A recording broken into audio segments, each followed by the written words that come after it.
ये थोड़ा सा डेविएटिव है, इससे कहीं आपको एक अच्छा कंटेंट या एक मैप ड्राइंग की पॉसिबिलिटी मिल जाती है अगर आप क्रॉप सॉइल कंजर्वेशन, जिसको हमने साथ में वीव इन किया, उसके साथ रिलेट करते हो। अब बहुत बहुत इजी गोइंग है, कोई मुश्किल काम नहीं है, फटाफट से पॉइंटर्स पिकअप करते हैं।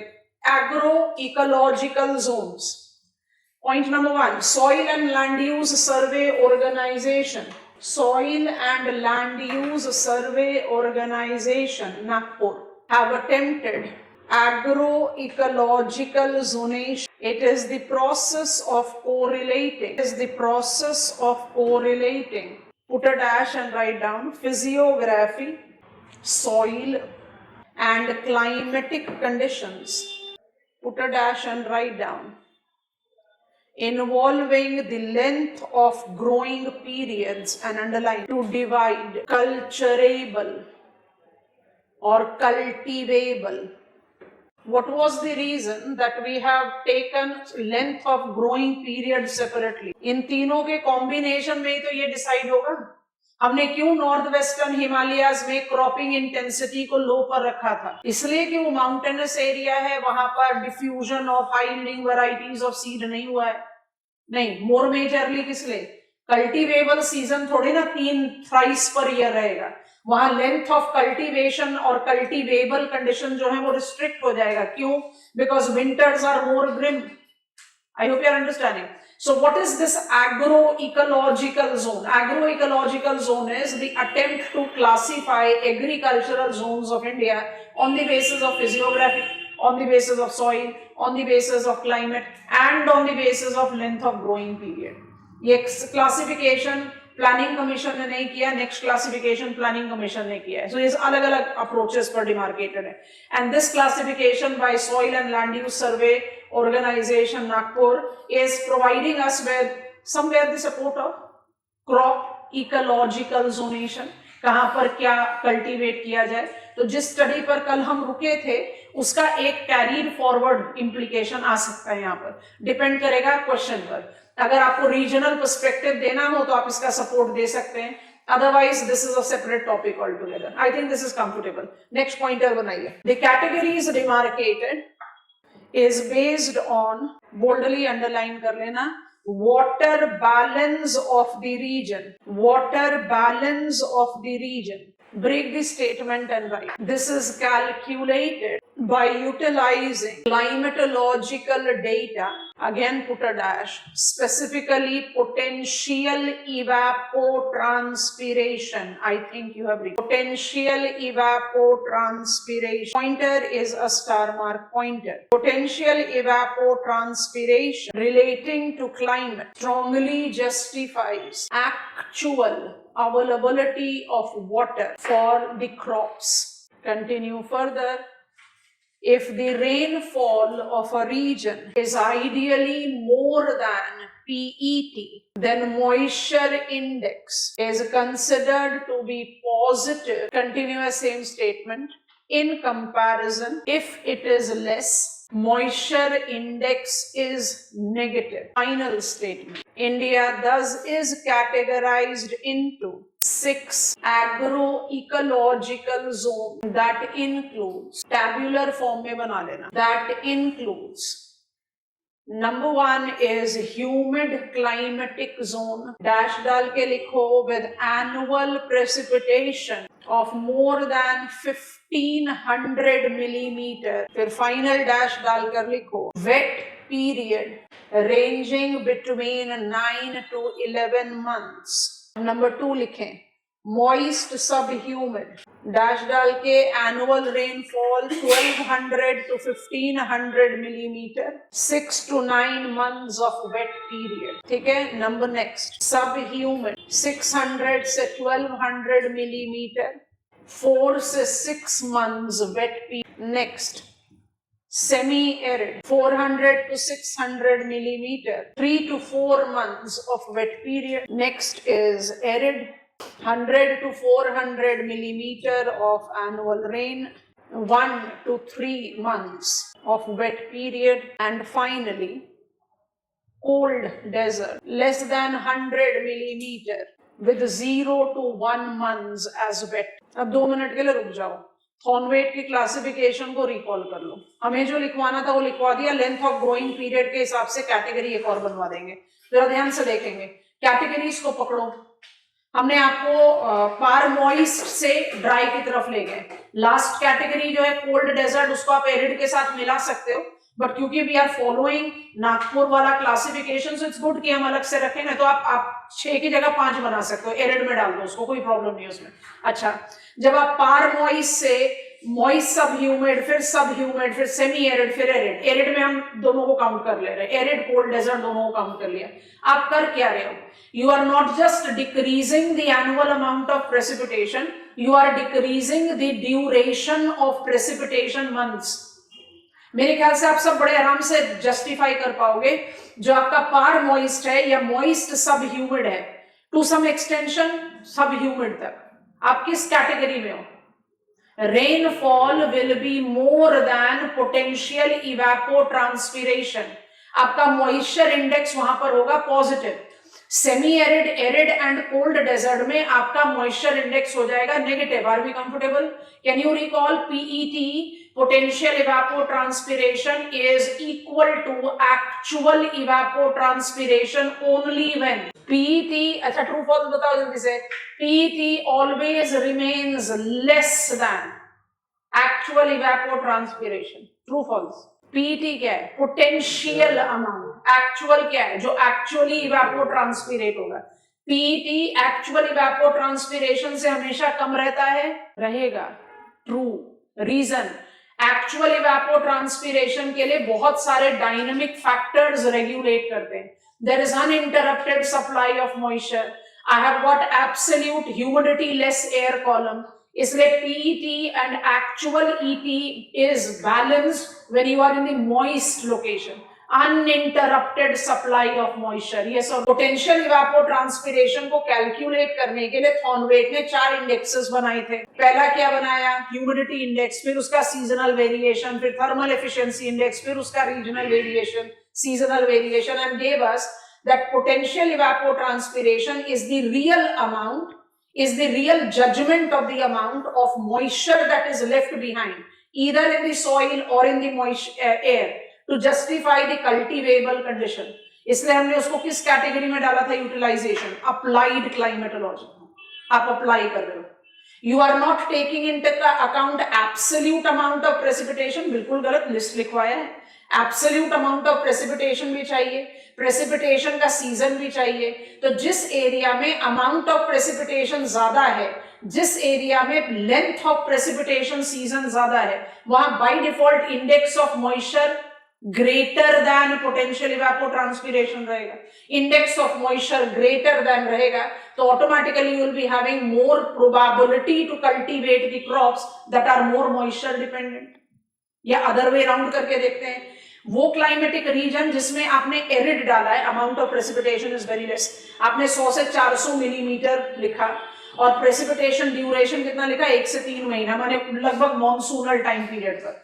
अगर आप इस कैटेगरी में नेगेटिव मॉइस्चर इंडेक्स को जस्टिफाई करते हो तो 2 चीजें अप्लाई हो गई। पहला, you will be in the position of cultivating the crops that are less dependent on water, and दूसरा, you possibly may not cultivate throughout the year. तो agroecological zonation क्या है? Agroecological zonation is crop combination region, नहीं, crop ecological zonation. Select the stand of the crop which is most conducive in the given. कोशिश करो, आपको list बनवाई है 6 category की, फर्स्ट लास्ट 2 को हमने कंबाइन कर दिया, कोल्ड डेजर्ट लद्दाख चला गया, एरिड में चला गया मरुस्थली और रन, इनको हमने हटा दिया। अब आपके पास बच गए हैं 4।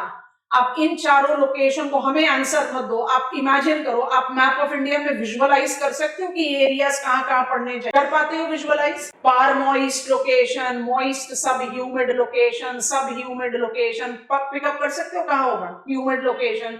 आप इसको अपने वेजिटेशन के साथ कंपेयर कर लो, केंड्रियूज क्लासिफिकेशन के साथ कंपेयर कर लो। हमने वेजिटेशन इसलिए बोला क्योंकि केंड्रियू तो हमें बड़ा ब्रॉड क्लासिफिकेशन दे रहे हैं ना, कहते हैं भाई मोर देन 200 सेंटीमीटर्स या 100 से 200 सेंटीमीटर्स, पर जब वेजिटेशन किया तो क्या कहा? एवरग्रीन के 3 सब वैरायटी हैं, एक्चुअली 4 है, लिटोरल कॉट आ रहे हैं। एवरग्रीन के 3 सब वैरायटी है, नाम बताइए। Moist, semi, dry. अब उसमें ज्यादा कंपैटिबिलिटी आ जा रही है ना। अगर आप कैटेगरी पिकअप कर रहे हो जो आप कह रहे हो भाई 9 से 10 11 महीने तक प्रेसिपिटेशन रहेगा, तो आप कौन से क्लाइमेटिक रीजन में हो? Moist evergreen. तो नो वंडर्स, मॉइस्ट एवरग्रीन जब आप मालाबार में लो कंपेयर्ड टू नॉर्थ ईस्ट लो, तो नॉर्थ ईस्ट में डिफाइंड विंटर्स हैं। Climatic reason number, stamp classification 6 north east and Malabar 10। 6 और 10 को कंबाइन करके पढ़ा था, क्या बोला था? 10 में ट्रॉपिकल साइक्लोन आएगा और सीजन साइकिल इतना डिफाइंड नहीं है, इसलिए तो केरला में प्लांटेशन एग्रीकल्चर है। I hope you are understanding. एक बॉक्स क्रिएट करो, उसके साथ जज आउट कर लेना, it depending on what is the box item. The ecological zonation also involves classification based on length of growing period. Underline कर लो, LGP, length of growing period. अब फटाफट से लिस्ट करेंगे। LGP class 1 have length of growing period of less than 90 days per year. LGP class 2 90 to 150 days. LGP class 3 150 to 180 days. LGP class 4 180 to 210 days. And LGP class 5 more than 210 days per year. Box को close कर दो। एक बार थोड़ा सा compatibility बनाने की कोशिश करेंगे। यहां पर हमने आपको 6 कैटेगरीज दिए और आपको कहा, एडवाइस किया कि 6 को आप 5 बना लो, थोड़ा सा आसानी हो जाता है टू अंडरस्टैंड एंड कॉम्प्रीहेंड। और यहाँ पर हमने आपको 5 कैटेगरीज दी। हम बस आपको, अच्छा यहाँ पर सिंबल है, माने जब आप कह रहे हो क्लास 1 तो you denoted with number 1, on map you denoted with number 1, ठीक। यहाँ पर मेरे पास 6 regions index of moisture based, जिसमें हमने कहा कि एरिड और कोल्ड डेजर्ट को मिला लो, तो आई हैव टेकन 5 + 1 कर देते हैं ब्रैकेट में रीजन्स, ठीक है। यहाँ पर हमने लिया LGP कैटेगरीज 1 to 5, मेरे पास 5 है, आपको हमने सब लिखा दिया। अब आप बस थोड़ा सा एक बार हम कन्विंस हो जाएंगे कि आपको समझ में आ गया। अब आप जो आपने टैब्यूलर रिप्रेजेंटेशन लिया है, उसमें जो फर्स्ट कैटेगरी है जिसमें आपने ह्यूमिड से शुरू किया, आप वहां एरिड से भी शुरू कर सकते थे, कोई प्रॉब्लम नहीं है, वहां कोई हार्ड एंड फास्ट रूल नहीं है। बट LPG में 1 मतलब you are having least, you are having less than 3 months of cultivable period, तो शॉर्टेस्ट है। तो मेरा आपसे सवाल है, जो LPG 1 है, length of growing period, LGP sorry, category 1 है, क्लास 1 है, जिसमें आपका shortest length of growing period है, उसको आप कौन से एग्रो क्लाइमेटिक रीजन के साथ इजिली कंपैटिबिलिटी दे सकते हो और क्यों? एरिड, समझ में आया? मतलब हमारे टेबल के हिसाब से थोड़ा उल्टा कॉम्बिनेशन बनेगा, और आपको क्या लिखना पड़ेगा, ध्यान से सुनना आप। On the basis of length of growing period, the zone 1, which has got less than 3 months of cultivable conditions per year, actually belongs to which physiographic location? Montane. Which climatic location? Desert. And is associated with which type of soil? Chestnut soil, desert soil, saline alkaline soil. Are you getting it or not? And what will be the reference of precipitation, moisture index to such location? Low. And that is the point. I can cultivate crops not just for shorter duration of time, but also the crops that are adapted to extreme condition, या तो हेलोफिटिक हो या xerophytic हो या cold climatic condition resistant हो। Are you getting it? This is how the content will be. Examiner बोलता है ना, एग्रो इकोलॉजिकल जोन नहीं लिखना है, आपको लेंथ ऑफ ग्रोइंग पीरियड के हिसाब से कंटेंट बिल्ड करना है। तो भी आप लेंथ ऑफ ग्रोइंग पीरियड में 5 कैटेगरी को इंट्रोड्यूस करने के लिए क्या करोगे? Land and soil survey organisation Nagpur की बात करोगे। क्लासिफिकेशन तो अल्टीमेटली एग्रो इकोलॉजिकल जोन ही है, और लेंथ ऑफ ग्रोइंग पीरियड को स्पेसिफाई करने के लिए आप physiography, climate, soil by default apply. Are we comfortable? एक बार रीड कर लो दोनों टेबल को पैरेलल डाल के, जल्दी से रीड करके हमें गो अहेड। हम चले रेपिटेशन के type. Index of moist, humid, moist, sub humid, semi arid, arid, cold desert, arid, semi-arid. Index of moisture has to be negative. Precipitation will be less than potential evapotranspiration. Subhumid, moist, subhumid and humid. index of moisture has to be positive, precipitation is more than, and more I get on to the humid location, I'm having length of growing period increasing. भाई tropical country में cultivable condition सारे साल भर क्यों रहता है, Canada जैसी country में क्यों नहीं रहता? क्योंकि विंटर्स बहुत ग्रिम हो जाती है ना कनाडा में। इंडिया जैसी कंट्री में विंटर्स तो है, सीजन साइकिल तो है, लेकिन विंटर्स आर स्टिल कल्टीवेबल। तो ऐसा क्यों है? क्योंकि हमारा कंडीशन जो विंटर कंडीशन है वो भी इतना ग्रिम नहीं होता एज वी आर वार्मर। तो जितना आप वार्मर वेटर लोकेशन में जाओगे automatically length of growing period भी बढ़ेगा and you will be justifying PET as positive. तो आपका मॉइस्चर इंडेक्स पॉजिटिव होगा तो फेवरेबल हो गया ना क्रॉप कल्टीवेशन के लिए, bigger diversity of crop you can cultivate. Of course it can be manipulated by artificial support.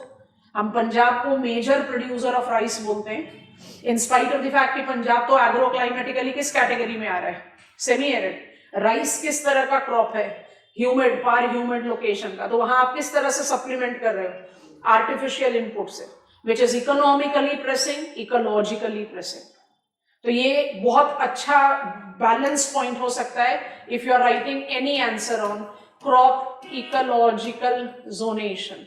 दूसरा एक टर्म बता दो इसके साथ फिट इन करके।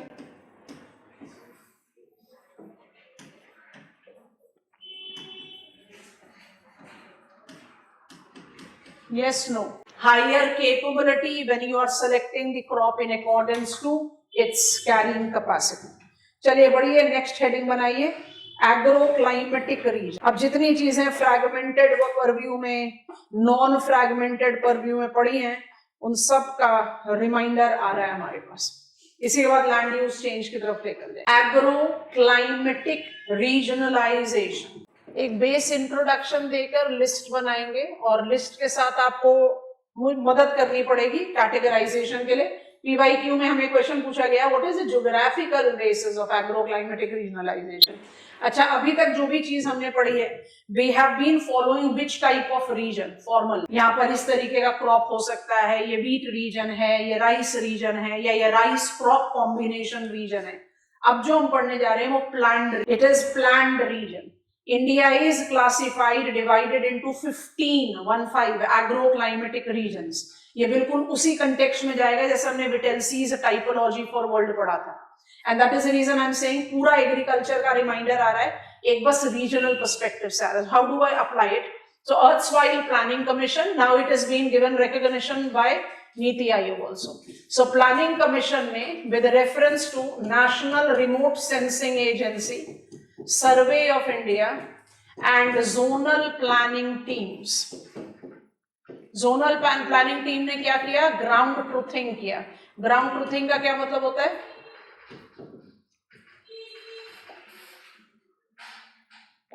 ग्रास रूट रियलिटी को जस्टिफाई करना। आप पीएमओ में बैठकर कोई भी चीज स्पेक्यूलेट करो या प्लान करो, उसकी प्रैक्टिकलिटी तब तक नहीं आएगी जब तक आप ग्राउंड रियलिटी को जज नहीं करोगे। तो zonal planning teams, ZPTs, survey of India, SOI, national remote sensing agency, ठीक है, attempted to classify, categorize agricultural planning region. इसका फोकल पॉइंट क्या है? Where the region is and what it is comprised of, what it is comprised of agriculturally, मतलब ये agriculture में किस चीज के लिए जाना जाता है, whether it is crop, it is livestock, कौन सा variety of crop। अभी हमारे साथ लिख लो, हम समझा दे रहे हैं आपको, बिल्कुल आराम से समझ में आएगा। दूसरा, इसकी क्या क्या challenges, it can be any type of challenge, economic, social, demographic, natural, anything, any type of challenges, and What are the untapped, जैसे लिस्ट क्रिएट करके मैप पर डालेंगे ना, आसान हो जाएगा, फिर वो reminder. NITI Aayog do gives recognition to this classification, it continues to have its valid. अच्छा, 2 मिनट के लिए रुकते हैं।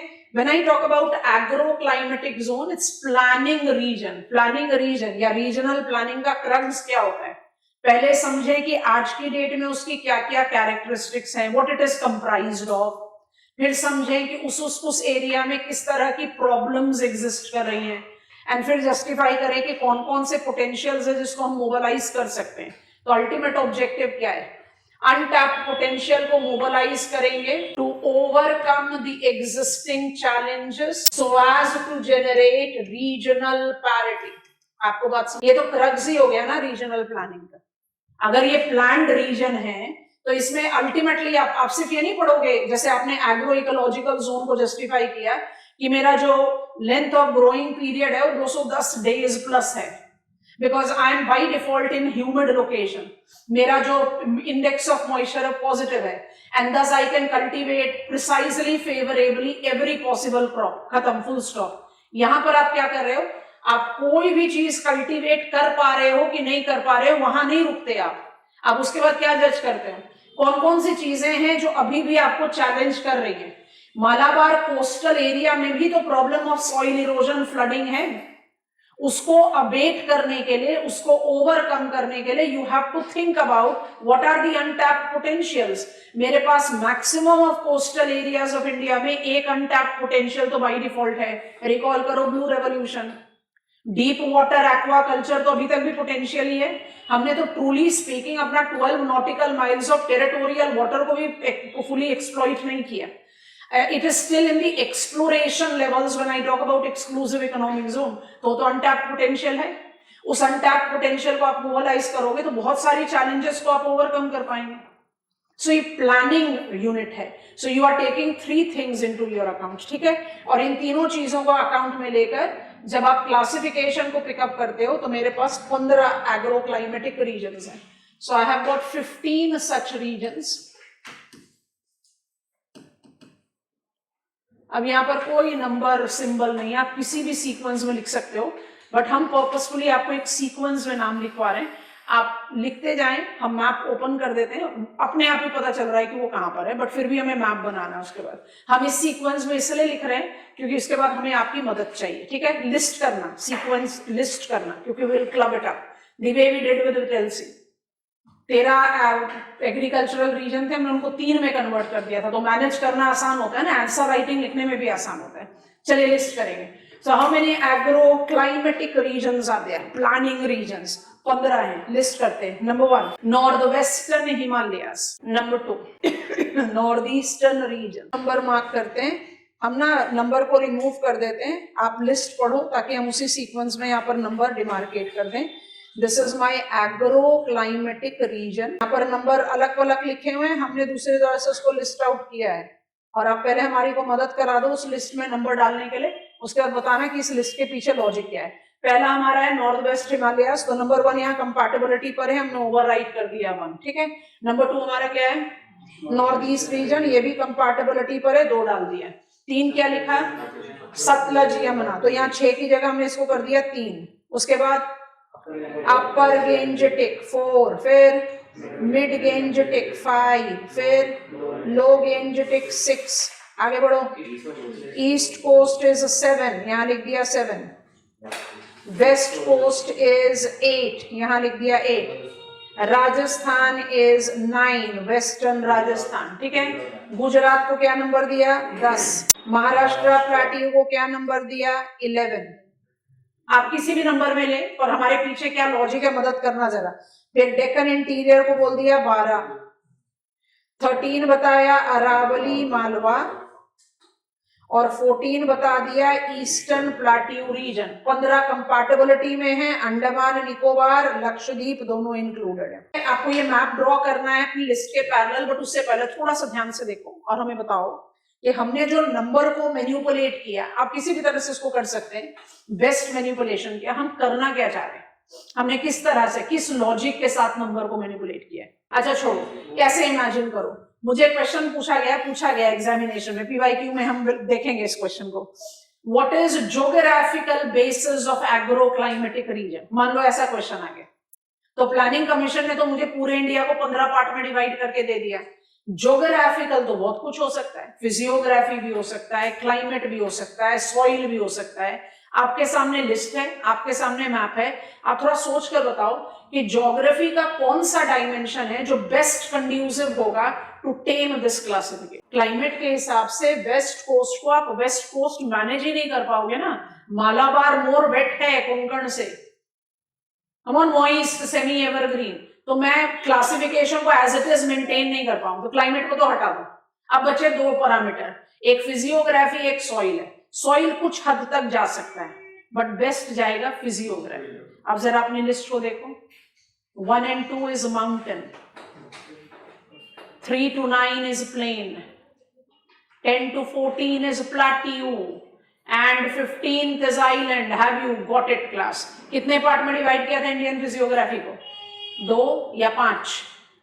याद आ रहा है? 2 ऑन शोर, ऑफ शोर, और 5 कौन सा? Mountain 1 and 2, mountain 1 and 2, plain 3 to 9, plateau 10 to 14, islands 15। Offshore as continent margin में खेती थोड़ी ना करोगे, तो बाई डिफॉल्ट हमारे रेडार पर नहीं है।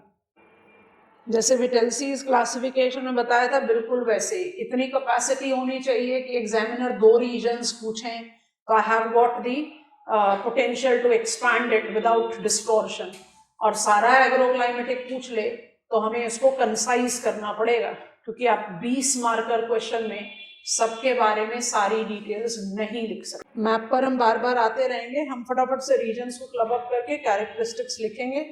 आप खुद से विजुअलाइज करना, खुद से रिकॉल करना that this is nothing but consolidation. इसलिए शुरुआत करी थी एग्रीकल्चरल रीजनलाइजेशन से, and towards conclusion we are talking about agro. अगर क्वेश्चन पूछता है एग्रो क्लाइमेटिक रीजन, अगर क्वेश्चन पूछता है ज्योग्राफिकल बेसिस, दोनों ही केस में बेस्ट है कि आप फिजियोग्राफी बेसिस पर क्लासिफाई करो। अब हम पिकअप करते जा रहे हैं each block. I will come back to this map again. पूरा रिमाइंडर है, बट हम कोई भी पॉइंट छोड़ने की एडवाइस नहीं देते, क्योंकि कोई भी चीज को आप प्रीएम्प्ट नहीं कर सकते कि ये इंपॉर्टेंट नहीं है, पूछा जा चुका है, और जब बल्कियर कंटेंट हो तो उसको बिल्टअप करना और जरा मुश्किल होता है। तो agro climatic reason block 1 is mountain region. How many agroclimatic regions are demarcated here? 2. Number 1 को आप बोल रहे हो नॉर्थ वेस्टर्न हिमालयन, और नंबर 2 को आप बोल रहे हैं नॉर्थ ईस्टर्न रीजन। साथ में लिखने का बेनिफिट क्या है? जहां पर भी रेपिटेशन आएगा उसको आप कंटेन कर पाओगे, बट दोनों अलग रीजन है तो दोनों को अलग शुरू तो करना ही पड़ेगा। तो नॉर्थ वेस्टर्न हिमालय, 3 कैरेक्टरिस्टिक्स बताए थे, जल्दी से याद करो। एग्रोक्लाइमेटिक रीजन माने कौन सी 3 चीजें पढ़नी है? कहां पर हो, क्या हो, मतलब आप where are you located and what kind of agricultural characteristics you have already evolved. ठीक, उसके बाद दूसरी चीज क्या करनी है? आपका एग्जिस्टिंग प्रॉब्लम्स क्या क्या है। तीसरा आपका पोटेंशियल क्या है। पोटेंशियल को मोबिलाइज करोगे, प्रॉब्लम को ओवरकम करोगे ताकि ब्रिज अप करो। जैसे हमने कई बार आपको एग्जांपल दिया, Bihar can not repeat Punjab. आप बोलोगे कितना पेसिमिस्टिक आइडियोलॉजी है।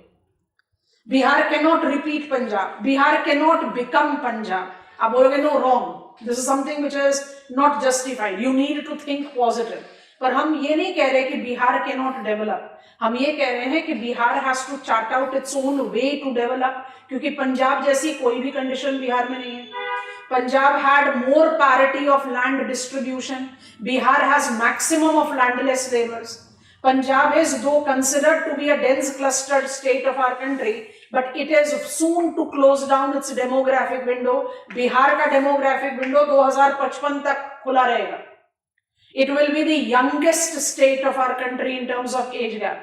मतलब आने वाले 10 सालों में एक average age of Bihar versus average age of Tamil Nadu देखोगे तो पूरा जेनरेशनल गैप दिखेगा। 20-22 साल में आप जेनरेशनल गैप ही तो ले रहे हो। So I'm having younger population there, landless laborers there. Agro-climatic conditions भी पंजाब से ज्यादा फेवरेबल बिहार की है, लेकिन बिहार में पॉपुलेशन का बड़ा प्रॉब्लम है। तो यहाँ पर आप वो चीज बिल्कुल नहीं कर सकते जो आपने greenery of the India country में किया। आप क्या कर सकते हो? Community farming, poultry, fresh water aquaculture. बात समझ में आ रही है कि नहीं? क्योंकि आपको किसको मोबिलाइज करना है? लैंडलेस लेबरर्स को, मार्जिनल फार्मर्स को। तो ये कस्टमाइजेशन वाली बात है। आप रीजनल प्लानिंग के बारे में बात करें, ठीक है। नॉर्थ वेस्टर्न हिमालयस किधर जा रहा है? Where it is located? It is located in Ladakh, Jammu and Kashmir, Himachal Pradesh and Uttarakhand, ठीक है। What type of agriculture you are practising here? I have got, बहुत ध्यान से, temperate horticulture, thanks to my agricultural region, I'm aware of it, plus wheat production, plus rice production when it comes on to the principal grain. It is also barley. तो क्या सिर्फ crops है जो agricultural characteristics है? बिल्कुल भी नहीं. Apart from crops I correlate it with Bakarwals and Gaddi, the nomadic herding. आपको बात समझ में आ रही है? Nomadic herding population. तो मेरे पास प्रिमिटिव एग्रीकल्चरल कैरेक्टरिस्टिक्स अप्लाइड है यहाँ पर. अब अदर नॉर्थ ईस्टर्न रीजन में मैप आप लोगों ने ड्रॉ किया हुआ है. हम एक बार आपको मैप दोबारा से दिखा देते हैं क्योंकि माइनर डिटेल्स हम दिमाग में रहना चाहिए. नॉर्थ ईस्टर्न रीजन बोलते ही क्या दिमाग में आता है? Seven sister states plus Sikkim. ध्यान से देखो, सब हिमालयन वेस्ट बंगाल भी इंक्लूडेड है. तो आपके पास 8+1 स्टेट है यहाँ पर. पूरा वेस्ट बंगाल नहीं है बट सब हिमालयन वेस्ट बंगाल है. ठीक है, चलो आ जाओ वापस बोर्ड पर. In north eastern region we are picking up 8 states with sub-Himalayan West Bengal. ठीक है, it is principally identified to be rice producing region. थोड़ा ध्यान से, यहाँ wheat cultivate नहीं होता. यहाँ wheat cultivate नहीं होता. Yes or no? wheat cultivation कहाँ पर रुक जाएगा? Continental climate, जहाँ winter temperature चाहिए conducive to cultivate it, है ना? तो rice आप देहरादून में ले जाते हो बट आप व्हीट नहीं लेकर आ पाते वेस्ट बंगाल में. I hope it is comfortable. So principal grain में यहाँ पर राइस है. राइस के अलावा you take up reference of yes remunerative agriculture में टी आएगा, ट्रॉपिकल हॉर्टिकल्चर आएगा, और हॉर्टिकल्चर में दो भी इंक्लूड स्पाइसेस, बट क्योंकि यहाँ सैफरन अलग से लिखा है इसलिए यहाँ जिंजर अलग से. यहाँ पर भी मेरे पास प्रिमिटिव एग्रीकल्चर है as shifting cultivators. I am writing cultivation. Shifting cultivation, which is largely practiced by the primitive populations as Kukis and Lohitas. तो थोड़ा सा सोच कर देखेंगे. There is wholesome purview of agriculture which is going on here. अब आप कहाँ पर हो और आप क्या कर रहे हो वो तो बाय डिफॉल्ट सेग्रीगेटेड होता है. अब इसके बाद मेरे पास पॉसिबिलिटी है कंबाइन कर देने का. तो अगर मुझे सारे एग्रो क्लाइमेटिक रीजन्स लिखने हैं, this will be the best way I can handle the content. तो इसी तरह से आपको करना चाहिए. And here we go. इन दोनों ही एरिया में एग्जिस्टिंग चैलेंजेस जो सिमिलर है. कौन कौन से चैलेंजेस हैं? Unfavourable physiography, hazard prone characteristics, जिसमें हजार्ड लगभग मैच करेंगे. नॉर्थ वेस्ट में याद करके रखना हमेशा, नॉर्थ वेस्ट और नॉर्थ ईस्ट का डिस्टिंक्शन हाइट के बेसिस पर नहीं हो सकता. आई डू अंडरस्टैंड कि पूर्वांचल लो लाइन है, लेकिन नॉर्थ ईस्टर्न हिमालयाज भी तो है. कंचनजंगा तो सिक्किम में ही है. तो सिर्फ हाइट के रेफरेंस पर नहीं but more continental, more maritime पर ज्यादा एम्फसाइज किया. जब हजार्ड की बात करते हो तो अर्थक्वेक आराम से डाल दो, लैंडस्लाइड आराम से डाल दो. किसी भी तरह का कोई सेग्रीगेशन करने की जरूरत नहीं है. बट स्नो एवलांच में थोड़ा सा स्पेसिफिक हो जाना पड़ता. Remoteness, lack of flat land. यहां पर अपने दिमाग में एक पॉइंट ध्यान रखना, एब्सेंस नहीं है, लैक है. तो जब आप जम्मू एंड कश्मीर में हो तो कश्मीर वैली तो प्लेन है. जब आप बिटवीन हिमाचल एंड शिवालिक देहरादून में हो तो भी आप पीडमोंट प्लेन में हो. जब आप चेस्टनट एज मर्ब्स एंड बुगियाल्स की बात करते हैं, जहां पर आपने नोमैडिक हर्डिंग पॉपुलेशन एज गद्दीज को पिकअप किया है, वो भी हाई ऑल्टीट्यूडनल प्लेन है. तो ऐसा नहीं है कि नॉर्थ वेस्ट में प्लेन नहीं है. और नॉर्थ ईस्ट का मैप देखो, पूरा ब्रह्मपुत्र वैली इंक्लूडेड है. तो वो एब्सोल्यूट माउंटेनस नहीं है, इसलिए ये लिखा है लैक ऑफ फ्लैट लैंड, ये नहीं लिखा एब्सेंस ऑफ फ्लैट. समझ में आ गया? तो ये चैलेंजेस नियर सिमिलर है. And what are the prospects, what are the potentials that we have to take into account. कौन सी चीजें हैं जो हम ज्यादा वर्कआउट कर रहे हैं? तो सबसे पहला वर्कआउट कर रहे हैं हम लैंड यूज प्लानिंग. हम इसके नेक्स्ट लेग पर आपको लैंड यूज प्लानिंग पर ही लेकर जाएंगे. पूरा land resource of India, land use changes, planning, reform, सब कुछ. किस तरह का लैंड यूज प्लानिंग? पहले लिख लो हमारे साथ फिर हम. Aquaculture, fresh water, lesser in volume, more in value agriculture and infrastructural connectivity. याद आ रहा है? Seed subsidy, transport subsidy in seed sector. क्यों चाहिए रिमोट एरियाज के लिए? क्योंकि टाइमली अफोर्डेबल अवेलेबिलिटी होती ही नहीं है. क्यों नहीं होती? रिमोटनेस की वजह से होती है। अगर आप एग्रीकल्चर को lesser in volume more in value agriculture करना चाहते हो तो कौन सा एग्रीकल्चर होगा? कमर्शियली तो होगा, जहां पर आप एरोमेटिव डेकोरेटिव प्लांट्स ब्रैकेट में लिख लो, फ्लोरिकल्चर, सनराइज सेक्टर, बहुत मैसिव पोटेंशियल है। यस और नो? लिलीज एंड ट्यूलिप्स तो जम्मू एंड कश्मीर में मेजर इकोनॉमिक मोमेंटम हो गया, classical purview of saffron and apples के बराबर। फ्लोरिकल्चर ज्यादा प्रोमिनेंटली अप्लाई करें। अच्छा, जब आप इस तरह के प्रोडक्ट को प्रोड्यूस करोगे तो बाय डिफॉल्ट सेल्फ कंजम्पशन के लिए थोड़ी ना हो रहा है, it has to be marketed. अब ये दोनों ही एरियाज ऐसे रिमोट हैं जहां पर आपका कल्टीवेबल कंडीशंस तो बहुत कंड्यूसिव है, आप हैंड टू माउथ लिविंग को बहुत स्विफ्टली कमर्शियल एज दे सकते हो, लेकिन then there is the requirement of कि सिलीगुड़ी कॉरिडोर बंद हो गया मॉनसूनल टाइम में because of landslide, is equal to a massive loss to the horticultural producer. So please recall ministry of food processing industries, हमने यहाँ लिखा है infrastructural connectivity, primary processing at the production site and secondary processing with the connectivity to the mega food parks. It will by default will ensure that the agriculture development becomes more sustainable, क्योंकि flat land तो मेरे पास है ही नहीं। अगर हम उसी sequence में wheat और राइस पर ही कंसिस्ट करते रहेंगे तो will continue to have what is called subsistence agriculture. अब ये दोनों कॉलम को थोड़ा सा कंबाइन करोगे तो आपको अपने आप ही समझ में आ रहा है। मेरे पास प्रॉब्लम है हजार्ड की, तो यहां पर हम अप्लाई करते हैं लैंड यूज प्लानिंग। जब आप स्टीप स्लोपी एरियाज पर forestry, today when I use the term forestry I have bridged the gap between natural forest and cultivated forest, और नेचुरल फॉरेस्ट फॉरेस्ट पर जाता है, फॉरेस्ट्री दोनों को इंक्लूड करता है, इसलिए हम फॉरेस्ट्री लिखते हैं। तो स्टीप स्लोपी एरिया पर फॉरेस्ट्री अप्लाई करो, माने क्या? Period green. क्या करेगा वो? स्पीड ब्रेकर या बल्क का काम करेगा, barrier for snow avalanche, for landslide. You will be protecting the physical loss of soil and hazard risk mitigation. जो moderately slopy areas हैं वहां पर आप horticulture को अप्लाई करें, और जो बिल्कुल gentle slopy areas हैं वहां करो seasonal cultivation crop, because once you harvest the ready crop, दूसरा क्रॉप सो करने से पहले आप अपने लैंड को कुछ समय के लिए फैलो छोड़ते हो। अगर वो स्टीप एरिया पर होगा तो फिजिकल लॉस ऑफ सॉइल होगा। याद आ रहा है आर्ट स्ट्रेसेस, उसमें सॉइल इरोजन हमने अलग से लिखा था जिसको जस्टिफाई किया था फिजिकल लॉस ऑफ सॉइल, तो अबेटमेंट जा रहा है। I don't have availability of flat land, तो अवेलेबिलिटी ऑफ फ्लैट लैंड नहीं है, इसलिए lesser in volume more in value agriculture करो। I have got problem of remoteness, तो इसलिए कनेक्टिविटी एनहांस करो। I hope you are taking it. अब इसको कंटेंट कैसे बिल्ड करना है मुझे एग्जामिनर ने दिया है, खाली नॉर्थ वेस्टर्न हिमालयास। थोड़ा और एग्रीकल्चर को एनलार्ज किया जा सकता है, प्रॉब्लम्स लिखा, प्रोस्पेक्ट्स लिखा, फुल स्टॉप। हमने कैसे अपना टाइम और स्पेस बचा लिया, दोनों माउंटेनस रीजन है, दोनों की प्रॉब्लम और प्रोस्पेक्ट सेम है, location wise characteristics by default differ कर रही है। विटेल्सी लिखवाते समय भी आपको ये वाला हिंट दिया था, लोकेशन को पकड़ो फिर एग्रीकल्चरल कैरेक्टरिस्टिक्स को पकड़ो। पकड़ो कैसे?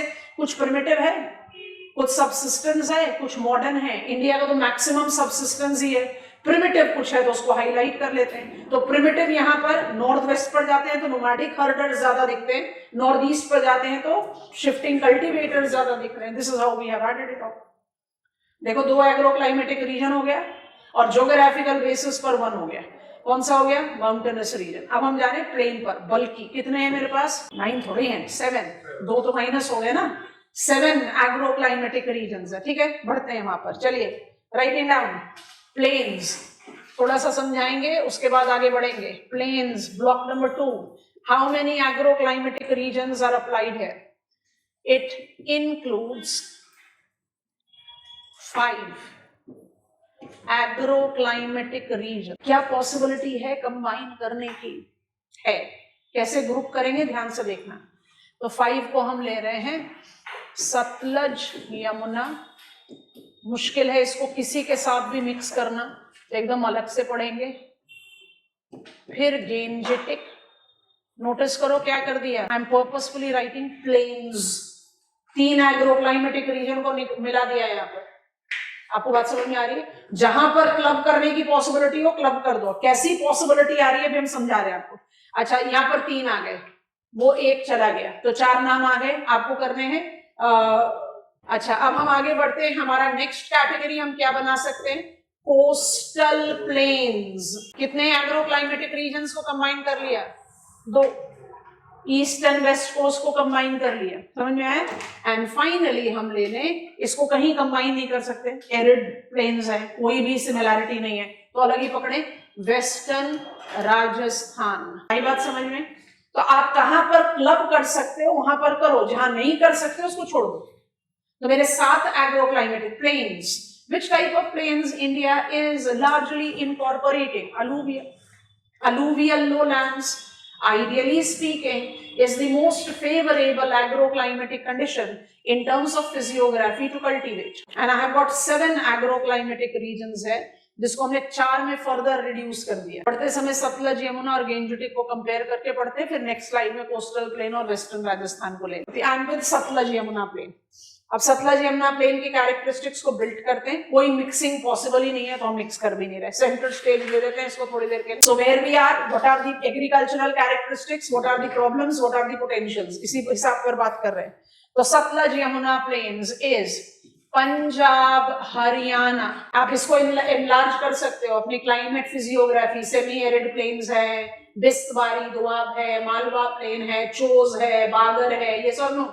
अगर एक मिले तो आप उसको एनलार्ज कर दो, नहीं तो इतना भी लिखना बड़ा मुश्किल काम होगा, ठीक? What kind of agriculture development is here? They are granaries of India. Successful most generation 1 green revolution, and you know what you have to do with it. सारी varieties of crops जो हम यहाँ कल्टीवेट कर रहे हैं with very high productivity level, high cropping intensity level, आप सारी चीजों को आराम से add on कर सकते हैं। I'm not writing any crop here. इस एरिया का प्रॉब्लम क्या है, कंस्ट्रेंट क्या है? इकोलॉजिकल। क्या क्या ऐड करोगे? इकोनॉमिकली तो जितना डेवलपमेंट हो सकता था एग्रीकल्चर का सब है यहाँ, पर प्रॉब्लम इकोलॉजिकल है। Soil exhaustion, salinization, depleting groundwater table, water logging. I hope you are understanding why. Because of excessive use of chemical fertilizer, over exploitation of groundwater, unsustainable agricultural practices. Solution क्या है? सारे ecological problem का gist लिख दे रहे हैं, copy down कर लो। Selenium naturally occurring substance है सॉइल में, माइक्रो एलिमेंट है। बिकॉज ऑफ सैलिनाइजेशन, सैलिनाइजेशन किस तरीके से हुआ? आप पैडी कल्टीवेट कर रहे हो पंजाब में, paddy requires water logged condition. अगर सेमी एरिड क्लाइमेट में आप वाटर लॉगिंग जनरेट करोगे तो आप ऑटोमेटिकली कैल्सिफिकेशन को एनहांस करोगे। कैल्सिफिकेशन को एनहांस करने में आप क्या कर रहे हो? सब सरफेस कैल्शियम को सरफेस की तरफ लेते आ रहे हो, तो सैलिनाइजेशन की तो प्रॉब्लम हो ही रही है। सैलिनाइजेशन के साथ साथ एकदम एक्सट्रीम लेवल ऑफ चैलेंज हुआ जो मेजर केस ऑफ डेजर्टिफिकेशन है, और वो क्या है? जनरेशन 1 ग्रीन रेवोल्यूशन के बाद भी स्टार्टेड रियलाइजिंग, अब तो काफी अबेटमेंट अटेम्प्ट्स हो चुके।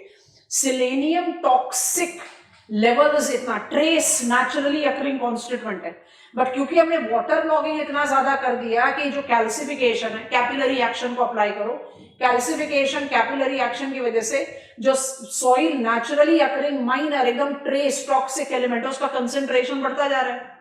पूरा पेल कलर, व्हीट का क्रॉप को जस्टिफाई करो, it goes up with the bright yellowish colour, wheat crop बिल्कुल पेलिश व्हाइट कलर का। It basically resulted into the toxic element evolving in wheat itself. इतना extreme level of environmental challenges that has been created, apart from of course groundwater depletion and etc. So huge momentum. It was mammoth constraint, negativity evolved. तो हम इसमें क्या solution apply करें? Key terms को पकड़ना है बच्चों को। Solution क्या है? Solution है प्रोस्पेक्ट, जिसको आप मोबिलाइज कर रहे हो, because I want to restrict to the official terms. Prospect है डाइवर्सिफिकेशन। किस तरह का डाइवर्सिफिकेशन करोगे प्रॉब्लम को ओवरकम करने के लिए? Mixed farming, mainstreaming of livestock, crop ecological zonation, I hope you are understanding, more leguminous crops, nitrogen fixation. So diversification, क्या क्या डाइवर्सिफिकेशन के डोमेन है? Converting this mixed cropping area to be mixed farming zone, which will enhance the probability of organic farming, and that we are doing now very elaborately. आपने recent floods में पंजाब के milch cattle को बहकर पाकिस्तान जाते हुए देखा है. There is massive significant increase in the milch cattle rearing in Punjab, Haryana. So ये बहुत important modification है. दूसरा associate होता है जिसमें you are giving more say to pulses, nitrogen fixing plants, leguminous plants, automatically soil की nourishment को enhance करने में मदद करेगी. और अभी मुश्किल है but still we are working towards it. Crop ecological zonation, selecting the crops that are most conducive to be cultivated in this region. यहाँ डाइवर्सिफिकेशन का जिस्ट है इकोलॉजिकल चैलेंजेस को ओवरकम. यहाँ डाइवर्सिफिकेशन का जिस्ट क्या है? इकोलॉजिकल प्रॉब्लम्स को overcome करना. ठीक है, थोड़ा सा स्लाइड को उधर सरकाते हैं. अप्लाई करोगे ना जब कंपैरिजन में तो चीजें बहुत आराम से समझ में आएंगी. हम कोस्टल प्लेन और वेस्टर्न राजस्थान के लिए अलग स्लाइड डेवलप करेंगे. गेंजेटिक प्लेन 3 है. You are confining yourself where 3 लिखना पड़ेगा. 3 एग्रो क्लाइमेटिक रीजन है. I am spreading over Uttar Pradesh, Bihar and West Bengal. Needless to say sub Himalayan West Bengal को आपने हटा दिया है. यहाँ की एग्रीकल्चरल कैरेक्टरिस्टिक्स क्या है? बिल्कुल as per Punjab, Haryana, it is elaborately, intensively crop cultivation zone. ठीक है, which combines intensive है. प्लीज रिकॉल इंटेंसिव एग्रीकल्चर को हमने कैसे डिफाइन करा था? सॉइल स्ट्रेस में डाला है इंटेंसिव को. क्यों? इनपुट्स का utilisation, excessive exploitative domain. I don't qualify to be as agriculturally developed as Punjab, Haryana, barring the exception of Rohilkhand. तभी तो हमने bringing green revolution to eastern states mobilize किया है. But I am in very favorable agroclimatic condition, extremely favorable. Soil, climate, relief, सब कुछ बड़ा favorable है यहाँ. And we are cultivating quite appropriately. And it is also correlated with elaborate range of tropical horticulture. आपको कई बार बता चुके हैं. I cannot complete Ganga Plains का agriculture without mango, guava, and West Bengal is till date the leading producer of vegetables in India. Tropical horticulture को आप यहाँ से बिल्कुल नहीं हटा सकते. तो agriculture is substantially developed and diversified. तो यहाँ पर problems क्या हैं? What are the challenges that I identify with Gangetic Plain? Challenges तीनों ही सब कैटेगरी में सेम है, इसलिए हम कंबाइन कर पा रहे हैं. सबसे मेजर चैलेंज है ह्यूज जियो डेमोग्राफिक लोड. समझ गए टर्म का मतलब? हेवी पॉपुलेशन लोड है भाई. Uttar Pradesh is the most populous state. West Bengal, Uttar Pradesh के बाद महाराष्ट्र आता है टोटल पॉपुलेशन में, फिर आता है Bihar. But all population projections are justifying कि बिहार को सरपास कर चुका है महाराष्ट्र. तो I am taking up, and West Bengal is also included among the top 5 most populous states of India. It's Uttar Pradesh, it's Maharashtra, it's Bihar, it is West Bengal, it is Madhya Pradesh. और उसके बाद अगर एक और को add कर लोगे तो 60% के करीब का पॉपुलेशन जाएगा Tamil. We are having maximum population of the country confined in 5 states, जिसमें 3 आपके रेडार पर अभी है. तो हेवी जियो डेमोग्राफिक लोड. हेवी जियो डेमोग्राफिक लोड के साथ मैक्सिमम शेयर, इसको आप दूसरे तरीके से भी लिख सकते हैं, हम दोनों तरीके से लिख रहे हैं, of landless labourers followed on by marginal farmers. Bihar, Uttar Pradesh जो है वो कंट्री के फूड बास्केट को बहुत मेजरली कंट्रीब्यूट करता है. ये कहना, ये समझना बिल्कुल गलत है कि बिहार और वेस्ट बंगाल में या बिहार और उत्तर प्रदेश में एग्रीकल्चर का डेवलपमेंट नहीं है. बिल्कुल है. लेकिन जब हम कह रहे हैं maximum share of farming population is landless and marginal, हम क्या बोलना चाह रहे हैं? Problem number 2, absence of parity. जब एब्सेंस ऑफ पैरिटी होगी तो प्रॉब्लम डेफिनेटली हो गया. किस तरीके का? It is not inclusive. I need to make it more inclusive. ठीक है. अच्छा, agriculture is dominantly rain fed. तो which leads to crop failure as a consistent। याद आ रहा है ये पूरा का पूरा कैटेगरी प्लेन हमारे किस ग्रुप में गया था? Moderate cropping intensity, moderate agricultural productivity. सब कुछ बड़ा फेवरेबल है तो मॉडरेट क्यों है? अगर बारिश फेवरेबल हुई तो क्रॉप फेवरेबल हो जाएगा, बारिश में गड़बड़ हुई तो फिर क्रॉप में गड़बड़ हो जाएगी। सो रेन फेड एग्रीकल्चर, तो डिपेंडेबल यील्ड नहीं है यहाँ पर, इंक्लूजन नहीं है, डिपेंडेबल यील्ड नहीं है, हेवी पॉपुलेशन लोड है, तो पॉपुलेशन का तो कुछ कर नहीं सकते, धीरे धीरे हम आगे बढ़ रहे हैं। We are a successful example of antinatalist country, but we are running it on the democratic lines. We have learned Indian population policy. तो हम इन तीनों के साथ सोल्यूशन क्या लेकर चलते हैं? यहाँ पर वेस्ट बंगाल के लिए लिखोगे ना तो एक एडिशन फैक्टर लिखना पड़ेगा। लोअर गेंजेटिक प्लेन अगर लिखा तो एक चीज जरूर लिखना पड़ेगा, और नो वेस्ट बंगाल में बहुत इंपॉर्टेंटली जाएगी, क्योंकि हम तीनों के बारे में बात करें इसलिए हमने एक्वाकल्चर यहाँ लिखा नहीं है। हम उसको लेकर कहाँ जा रहे हैं? प्रोस्पेक्ट पे। What is the prospect that we are mobilising?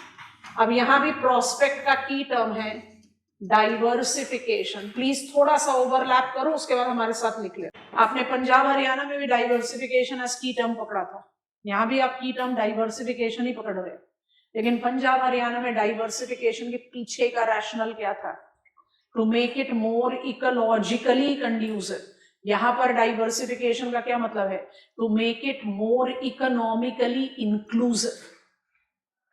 Making sense? लिख दे रहे हैं diversification to make agriculture more economically inclusive. तो डाइवर्सिफिकेशन सब चीजों के साथ जा रहा है यहाँ। We are planning to take poultry, we are planning to take forestry। forestry इसलिए लिख रहे हैं ताकि सारी चीजें इसमें कवर अप हो जाए। आज की डेट में फॉरेस्ट्री क्या है? Crop ecological zonation. Mango trees भी कल्टीवेट करो, गुआवा ट्रीज भी करो, फॉडर क्रॉप भी करो, जो कुछ पॉसिबल है वो करो। एक्वाकल्चर, फ्रेश वाटर एक्वाकल्चर, और एक्वाकल्चर में ब्रैकेट में लिख दे रहे हैं मरीन। तो ये जो ब्रैकेट में जा रहा है ना, किसके लिए जाएगा? वेस्ट बंगाल के लिए। बाकी उत्तर प्रदेश बिहार में तो फ्रेश वाटर ही चलेगा। I think it makes very ready sense, because मेरे पास मैक्सिमम फार्मिंग पॉपुलेशन क्या है? Landless and marginal. I can go with sericulture, I can go with apiculture. अपना पूरा सिलेबस डाल दो यहाँ पर। याद आ रहा है ना? Banarasi silk and Bhagalpuri silk भी बताया था, और जल्दी से याद करा दो। वेस्ट बंगाल का GI registered weave of silk is, चलो सही रास्ते पर हो, बालूचरी। बालूचरी। तो I have got a sericulture also applied में। कंटेंट कम हो गया? अच्छा, वैसे सोचो नहीं, मुझे तो एग्जामिनर ने बोला अपर गंगा प्लेन लिखना है। थोड़ा सा सोच कर देखते हैं। Upper Ganga plain is equal to Uttar Pradesh. थोड़ा सा सोच कर देखो। उत्तर प्रदेश प्लेन जब लिखोगे ना तो थोड़ा सा कष्ट बनाना पड़ेगा, क्योंकि Rohilkhand is more like Punjab Haryana and Awadh is more like rest of Ganga plain. इतना इलैबोरेशन करने की कॉन्फिडेंस है? कब करोगे? जब आपसे सिर्फ पूछा गंगा प्लेन। 20 मार्क का क्वेश्चन पूछ लिया और पूछ रहा है what are the characteristics of agro climatic conditions in Ganga plains. तो मेरे पास पॉसिबिलिटी है ना इनलार्ज करने की, तो अपर गंगा प्लेन को डिवाइड करो, क्योंकि रोहिलखंड और अवध एग्रीकल्चरली बहुत डाइवर्स है। मिथिला मगध नहीं है, रार और सुंदरबन डेल्टा प्लेन्स नहीं है, वो सब के सब इसी कैटेगरी में जाएंगे। पर उत्तर प्रदेश प्लेन में आप थोड़ा सा कैरेक्टरिस्टिक्स वीव कर सकते हैं पंजाब हरियाणा का। पर जब आप ओवरऑल मैप ऑफ इंडिया के साथ ले रहे हो तो Sutlej Yamuna plain is agriculturally more developed than Ganga plain. दोनों में प्रॉब्लम क्या है? दोनों में प्रॉब्लम जो है, एक इकोलॉजिकल प्रॉब्लम है, एक इकोनॉमिक प्रॉब्लम है। दोनों का सोल्यूशन क्या है? दोनों का सोल्यूशन जो हमने मोबिलाइज किया है वो है डाइवर्सिफिकेशन। वहां diversification is to make it more sustainable, यहां diversification is to make it more inclusive. Uttar Pradesh Bihar officially are the most prominent source region of internal migration in India, and that is the region we take up and all the category. ऐसा नहीं कि labour class का migration है, but majorly labour class का है। क्यों? Because I am not getting even the livelihood security altogether, and that is the point that we are having. Surplus population है, youth population है, तो automatically they are moving out for the better job prospect. And National Capital Territory and Maharashtra have been the prominent destination 2011 census तक। अब of course we are taking 2011 census में ही हमें एक glimpse मिला था, हमेशा कल्चरली कहा गया विंध्यन रेंज जो है वो डिवाइड है between north and south India. तो हम कहते हैं इकोनॉमिकली डेवलप्ड है कर्नाटका या तमिलनाडु, बट वहां पर उत्तर प्रदेश या बिहार की पॉपुलेशन जाना प्रेफर नहीं करती। क्यों? ज्योग्राफिकली बड़ा डिस्टेंट है। अब बोलोगे डिस्टेंस का क्या मतलब है? कल्चरल डिस्टेंस है। It is not that compatible to north Indian culture, but आज की डेट में with globalisation, with communication connectivity, with transportation connectivity, of course minus indigo blunder that we have experienced, the better term is blunder altogether, it is like it's not that distant. And Vindhyan range के south में भी जो massive North Indian culture demarcate होता है, that I don't restrict it only to Bengaluru, the Silicon Valley. It is identified with almost all mega towns in Karnataka, in Tamil Nadu, in Kerala. So अब वो demarcation नहीं है. So why it is so that Bihar and Uttar Pradesh are the principal source region of internal migration, real or perceptual push. We want to contain it. हम थोड़ी देर के लिए map पर आ रहे हैं, उसके बाद आपको ईस्ट और वेस्ट कोस्ट पर लेकर जाएंगे। रिमाइंडर पकड़ो, लोकेशन आपके लिए बिल्कुल मुश्किल नहीं है, आपको बस कंटेंट को ऑर्गेनाइज करना है। What is Satluj Yamuna plain, Punjab, Haryana, granaries of India, all types of crop cultivated here, all types. Food crops से लेकर cash crops से लेकर you are taking up pulses, oil seeds, you name them and we are cultivating. Sugar cane भी है, cotton भी है, sunflower भी है, you are cultivating everything. Problem, ecological solution, diversification. Diversification किसके लिए? क्रॉप इकोलॉजिकल जोनेशन के लिए, मिक्स्ड फार्मिंग के लिए, ताकि आप ऑर्गेनिक फार्मिंग कर पाए, एंड क्रॉप पैटर्न को भी मॉडिफाई करना ताकि we are giving more space to leguminous crops. A3P आपको बताया है, national food security mission, food crop pulses company. Uttar Pradesh, Bihar, West Bengal, favorable agroclimatic locations significantly contributing to country's food basket.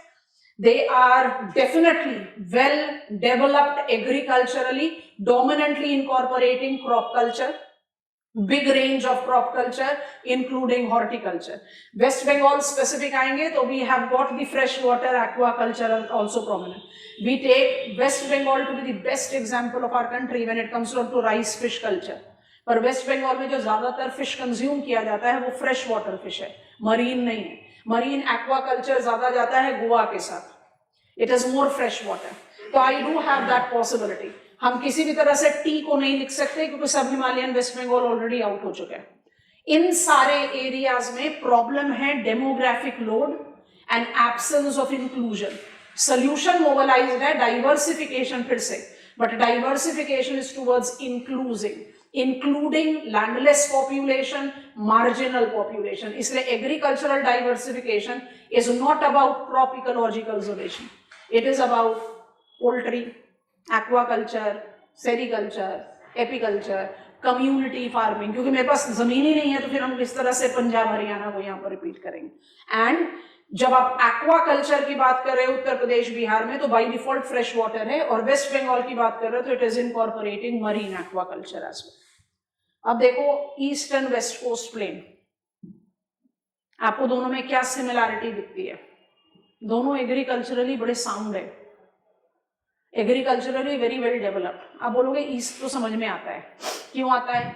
Brahmani, Mahanadi, Godavari, Krishna, Kaveri, delta, first generation green revolution के beneficiaries, so automatically they have got very favorable, very well developed agricultural domain. I can understand.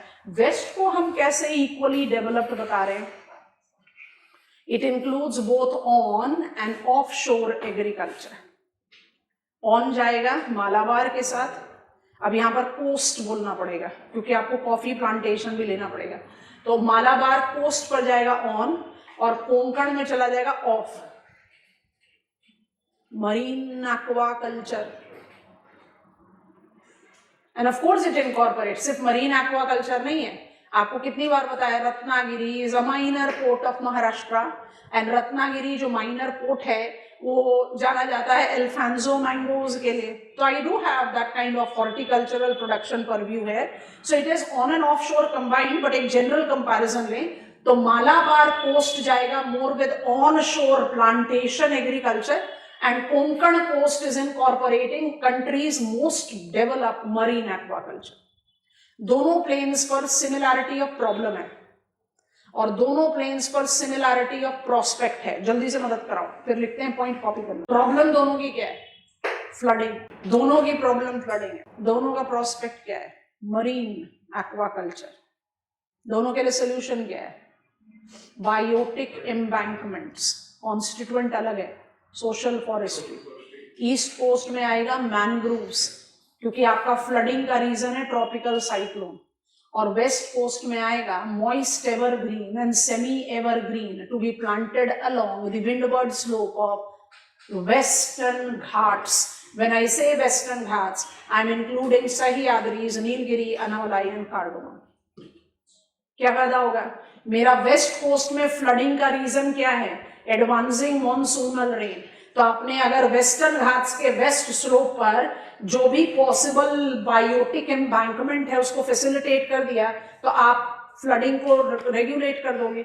East coast में आपका flooding का region है landfall of tropical cyclone, तो you by default will be working towards creating biotic embankment to stop it, at least control it. क्योंकि जो cyclonic landfall होता है या जो सी सर्ज होता है वो बाय डिफॉल्ट इमीडिएट तो जो प्रॉब्लम क्रिएट करता है वो तो हजार्ड में गया, लेकिन it creates a long term challenge, क्योंकि पूरा का पूरा सॉल्ट वाटर आ गया ना पे डेल्टाई प्लेन्स में, और उसके बाद उसको रिक्लेम करना फॉर कल्टीवेशन बिकम्स चैलेंजिंग।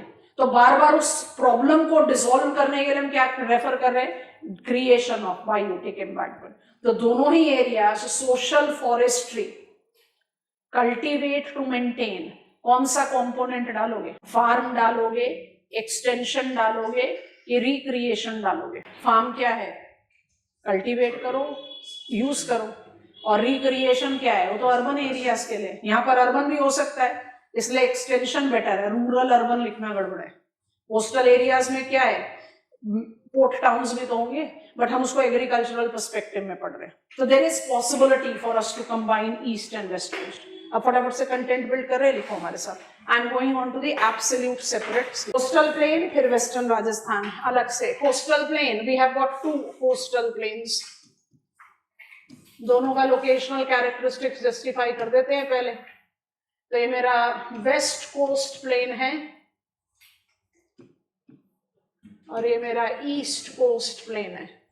अब हम इसमें अप्रोप्रिएटली क्लाइमेटिक रीजन्स का भी मेंशन कर लेते हैं। तो हम कोस्ट भी लिख सकते हैं, प्लेन भी लिख सकते हैं, बट जब एग्रीकल्चर की बात करते हैं तो क्लाइमेट का इन्फ्लुएंस बाय डिफॉल्ट आता है। तो we try to attempt it more as coast rather than plain, but फिर भी वेस्ट कोस्ट। अब वेस्ट कोस्ट को कहाँ स्प्रेड आउट कर रहे हो? From Maharashtra via Goa to Karnataka and Kerala. They are narrow, coarser, deltaic plain. Projects agricultural developed characteristics, of course, with isolated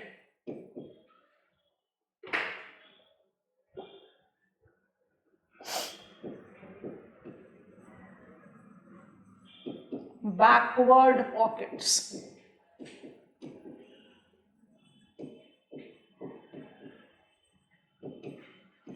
Agriculture incorporate onshore plantation as dominant for Malabar coast and off शोर। Dominant लिख रहे हैं, only नहीं लिख रहे। केरला के agriculture को आप राइस के बिना थोड़ी ना खत्म कर सकते हो।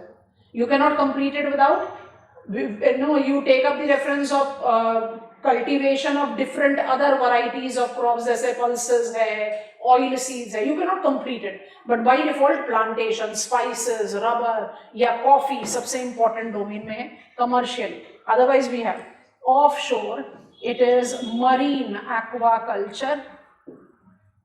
I'm just writing aqua, more identified with Konkan coast.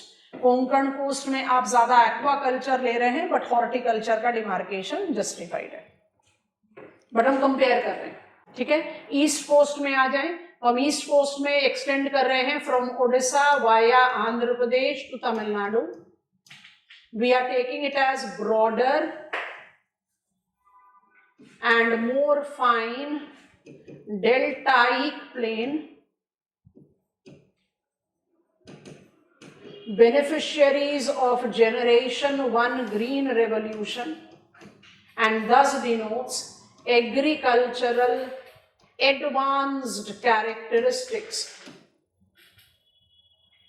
again with some isolated backward blocks। कैसे भाई, बिटवीन महानदी टू गोदावरी उतना एग्रीकल्चर डेवलपमेंट थोड़ी है। Godavari Krishna back to back ले लो, चलो ठीक है, मोर और लेस मैनेज कर लिया। उसके बाद आप कावेरी पहुंच रहे हो, इमेजिन करो डिस्टेंस, बीच में पे नेहरू बेसिन भी आएगा, तो इक्वली डेवलप्ड नहीं है बट फिर भी मेजरली डेवलप्ड है। तो यहाँ बैकवर्ड नहीं लिख रहे purposefully, but agriculturally advance characteristics, and characteristics is dominantly on शोर। ऑन शोर में आपका प्रिंसिपल प्रोडक्शन पर व्यू तो राइस है, उसके साथ आप टोबैको, उसके साथ आप जूट, उसके साथ आप पल्सेस एसोसिएट करते हैं। ऑफ कोर्स शुगर केन तो छोड़ना ही नहीं चाहिए। कोस्टल प्लेन्स को कंबाइन करने के पीछे इनकी प्रॉब्लम्स और प्रोस्पेक्ट्स की सिमिलैरिटी है। ये सिमिलैरिटी हम जानबूझकर ढूंढते हैं क्योंकि इंडिविजुअली सबको अलग अलग लिखना इम्पॉसिबल है। आपका 20 मार्क के क्वेश्चन में आप सोचो, आप इतना फैक्चुअल डिटेल्स क्रिएट कर रहे हो तो भी आपने कम से कम 2-3 पेज तो ऑलरेडी भर लिए, और आपके पास possibility to write for 20 marker is 3 sides maximum 4 sides of the page, तो नहीं पॉसिबल है। आपको उसको रिस्ट्रिक्ट ही करना पड़ेगा, और रिस्ट्रिक्ट करते समय बल्कि आप लिखते समय सैंपलिंग करो, that you give examiner map, you give examiner all the 15 regions, उसके बाद आप सैंपलिंग कर दो।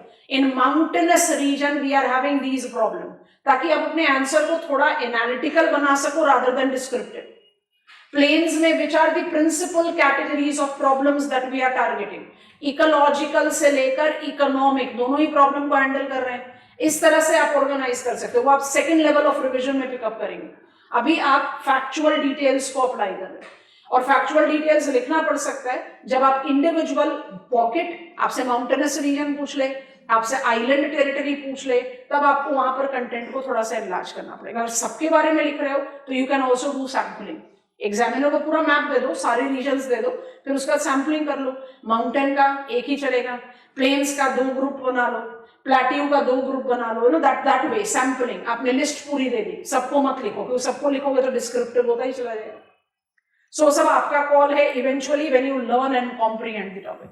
अच्छा, दोनों को कंबाइन करने के पीछे रीजन, जो इनके चैलेंजेस हैं वो मुझे मोर और लेस सेम दिखाई देते हैं।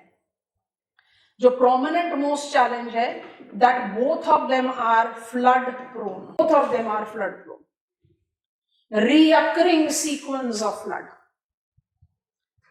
उसके अलावा अगर मुझे दूसरा प्रॉब्लम जस्टिफाई करना है तो उसको आप सेकेंडरी ही रखो, प्राइमरी में नहीं रखेंगे, that it incorporate general absence of parity in development of agriculture।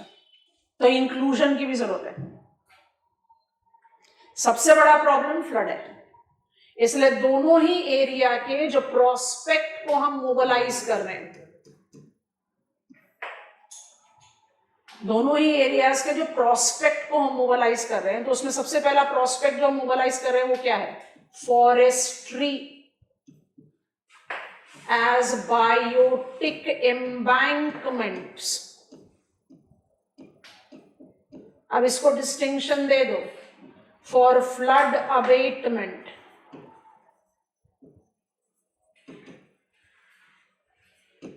अब इस फ्लड अबेटमेंट में क्या डिस्टिंक्शन देना जरूरी है? ये देना जरूरी है कि वेस्ट कोस्ट में आप moist and semi evergreen along western Ghats cultivate करोगे, और ईस्ट कोस्ट में आप लिटोरल्स को फोकस, क्योंकि region of flooding differ. Flood prone में ऐड कर देते हैं, वेस्ट में फ्लड का रीजन क्या है? मॉनसून्स, और ईस्ट में फ्लड का रीजन क्या है? Cyclone.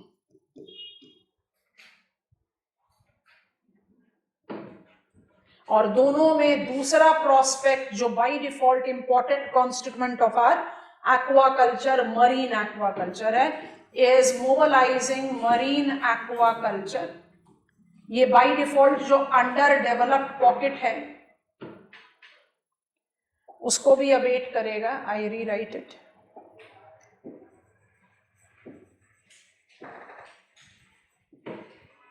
with untapped potential of exclusive economic zone, बिल्कुल अनटैप्ड है।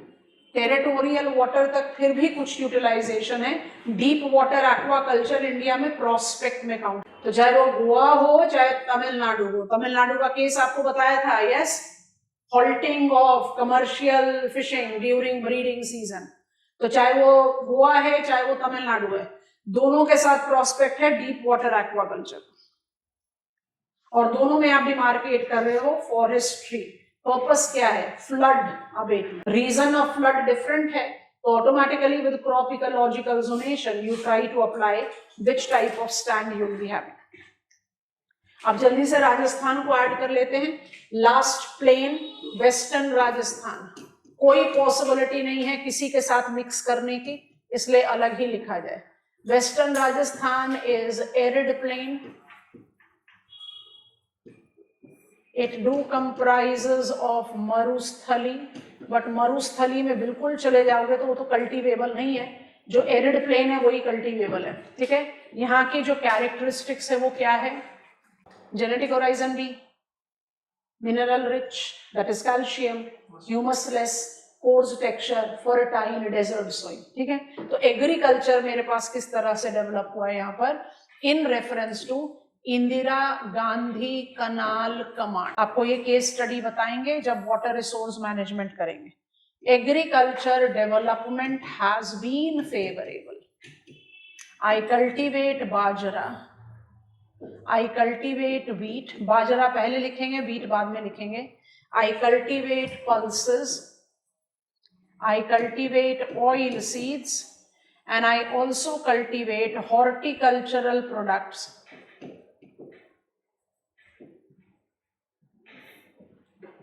As amla, bear, these are the arid varieties of fruits that we can produce here, and we are producing it quite in significant quantities. ठीक है। When I take reference of its star mark factor, I do have camel herders here, राइकास। यही reason है कि हमने मरुस्थली को bracket में डाला है। जो कैमल हर्डर्स थे अर्थस्वाइल, अब उनको हमने लार्जली किस तरह में कन्वर्ट कर दिया? Indira Gandhi canal command drinking water availability की वजह से जो टूरिज्म डेवलपमेंट है, उस टूरिज्म डेवलपमेंट में we are having the modification of camel herders as camel safari providers to the desert of India। माने आप कैमल सफारी के टूर्स प्रोवाइड करें, आपने एक ऑल्टरनेटिव जॉब प्रोस्पेक्ट क्रिएट किया। But in terms of agriculture they are herding population, ठीक है। So I have got primitive type of agriculture here also as herders. अच्छा, इस एरिया में मेरे पास प्रॉब्लम क्या है? इस एरिया में मेरे पास प्रॉब्लम बहुत लंबी चौड़ी है। So the challenges that correlate with this area includes lack of surface moisture, including surface runoff. I have got deep and brackish groundwater. Major challenge तो वाटर रिलेटेड ही होगा। It has got very high risk of desertification. बहुत fragile setup है ना। अगर कोई भी practice थोड़ा एक्सट्रीम गया तो बायोटिक पोटेंशियल पूरी तरह से खत्म हो सकता है। बहुत हाई मैग्नीट्यूड ऑफ रिस्क है। इन सब को देखते हुए हमने यहाँ पर क्या प्रोस्पेक्ट जस्टिफाई किए, आप जानते हो? जल्दी से बताओ। एनडीडीबी, एनडीडीबी क्या है? Fodder crop cultivation, exclusive fodder crop, ऐसा नहीं कि बाजरा कल्टीवेट करना छोड़ दो, पर बाजरे के साथ कॉम्बिनेशन क्रॉप में फॉडर क्रॉप कल्टीवेट करें. It will be the best crop ecological zonation. So National Dairy Development Boards, one of the 3 selected area for fodder crop cultivation. कौन सा fodder crop cultivate कर रहे हो? Xerophytic. Under what? Accelerated Fodder Crop Development Program, राष्ट्रीय कृषि विकास योजना रफ्तार. याद आ गया? तो ये एक एक्सक्लूसिव पॉइंट है. इससे मुझे क्या बेनिफिट मिलेगा? It is excellent example of, bracket में लिख लो, जरूरत पड़े तो ऐड ऑन कर लेना, क्रॉप इकोलॉजिकल जोनेशन. और उसके साथ there has been the mobilisation, paper में मोबिलाइजेशन है, ग्राउंड में भी नहीं हुआ, तो प्रोस्पेक्ट में लिखना बन सकता है, ग्रेट ग्रीन बेल्ट. सुना है? अरावली के पैरेलल. रीजन क्या है? जो डस्ट स्टॉर्म्स है या जो एक्सटेंशन ऑफ सैंड है उसको कंट्रोल करना. It by default is important job creation possibility. तो great green belt, I am writing in bracket proposed. Great green belt क्या होगा? आपको कल्टीवेट तो करना ही पड़ेगा ना. यू विल कल्टीवेट, तो वो भी सोशल फॉरेस्ट्री के अंतर्गत डाल सकते हो. आप लोगों को समझ में आ रहा है? हमने आपको बताया था ना कि पूरा का पूरा एग्रीकल्चर जो पढ़ा पिछले हफ्ते में, वो सारा का सारा रिवीजन में आ जाता है यहाँ पर. पहले थोड़ा सा इंटेलिजेंटली एक्ट करना पड़ता है इस तरह के क्वेश्चन को आंसर देने में. बहुत सारे टॉपिक्स ऐसे हम एनकाउंटर कर चुके हैं अपने सिलेबस कवरेज में जो बहुत फैक्चुअल है. आपको क्वेश्चन की डिमांड को रीड करते हुए उसको फैक्टफुली लिखना है या एनालिटिकली लिखना है, वो आपको डिसाइड करना पड़ेगा. इससे पहले जो हमने 9 एग्रो क्लाइमेटिक रीजन्स पढ़ लिया, उसका झटपट से रिवीजन दे रहे हैं मैप पर. एकदम पेन ड्रॉप करो, रिलैक्स करो और रिमाइंड करो. North western Himalayas and north eastern region are known for their problems of remoteness, hazard prone characteristics and lack of availability of flat land. दोनों ही एरियाज का agro climatic policies, prospect mobilization, planning is oriented towards lesser in volume, more in value agriculture, infrastructural connectivity और बहुत important land use classification. जो steep slopy area उसको perennial green में डालो, जो moderately slopy area उसको horticulture में डाल दो, और जो gently slopy area उसको आप seasonal cropping में डाल दीजिए. It will reduce the chances of even hazard along with of course physical loss of soil. खत्म, हटा दिया. प्लेन पर आए तो मेरे पास 7 एग्रो क्लाइमेटिक रीजन है, सबको अलग अलग हैंडल नहीं किया, कंबाइन कर दिया गंगा प्लेन और कोस्टल प्लेन को. तो गंगा प्लेन में जो आप उत्तर प्रदेश, बिहार और वेस्ट बंगाल पर जा रहे हो, वहां पर आपका जो प्रॉब्लम है वो हैवी जियो डेमोग्राफिक लोड है, absence of parity है. You have got maximum of the farming population that belongs to landless or marginal category. इसलिए यहाँ पर एग्रीकल्चर का जो डेवलपमेंट प्रोस्पेक्ट है उसको आपने कहाँ पर फिक्स इन किया? डाइवर्सिफाई. किस तरह का डाइवर्सिफिकेशन डाल रहे हो? इंक्लूजन के लिए. लैंड ओरिएंटेड नहीं, इंक्लूजन के लिए. तो इंक्लूजन में क्या डालोगे? क्रॉपिंग पर फोकस न देकर आप डाइवर्सिफिकेशन ऑफ एग्रीकल्चर को फोकस कर रहे हो. तो फ्रेश वाटर एक्वाकल्चर भी आ गया. You are taking reference of sericulture, apiculture, poultry farming, count करते जाओ. वेस्ट बंगाल में you must add marine aquaculture. जितने कोस्टल स्टेट हैं उसके साथ आराम से मरीन एक्वाकल्चर ऐड किया जा सकता है.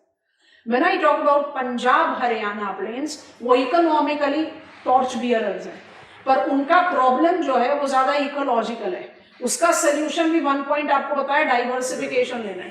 पर वहां डाइवर्सिफिकेशन का मतलब है अबेटमेंट ऑफ इकोलॉजिकल चैलेंजेस. तो क्या डाइवर्सिफिकेशन कर रहे हो?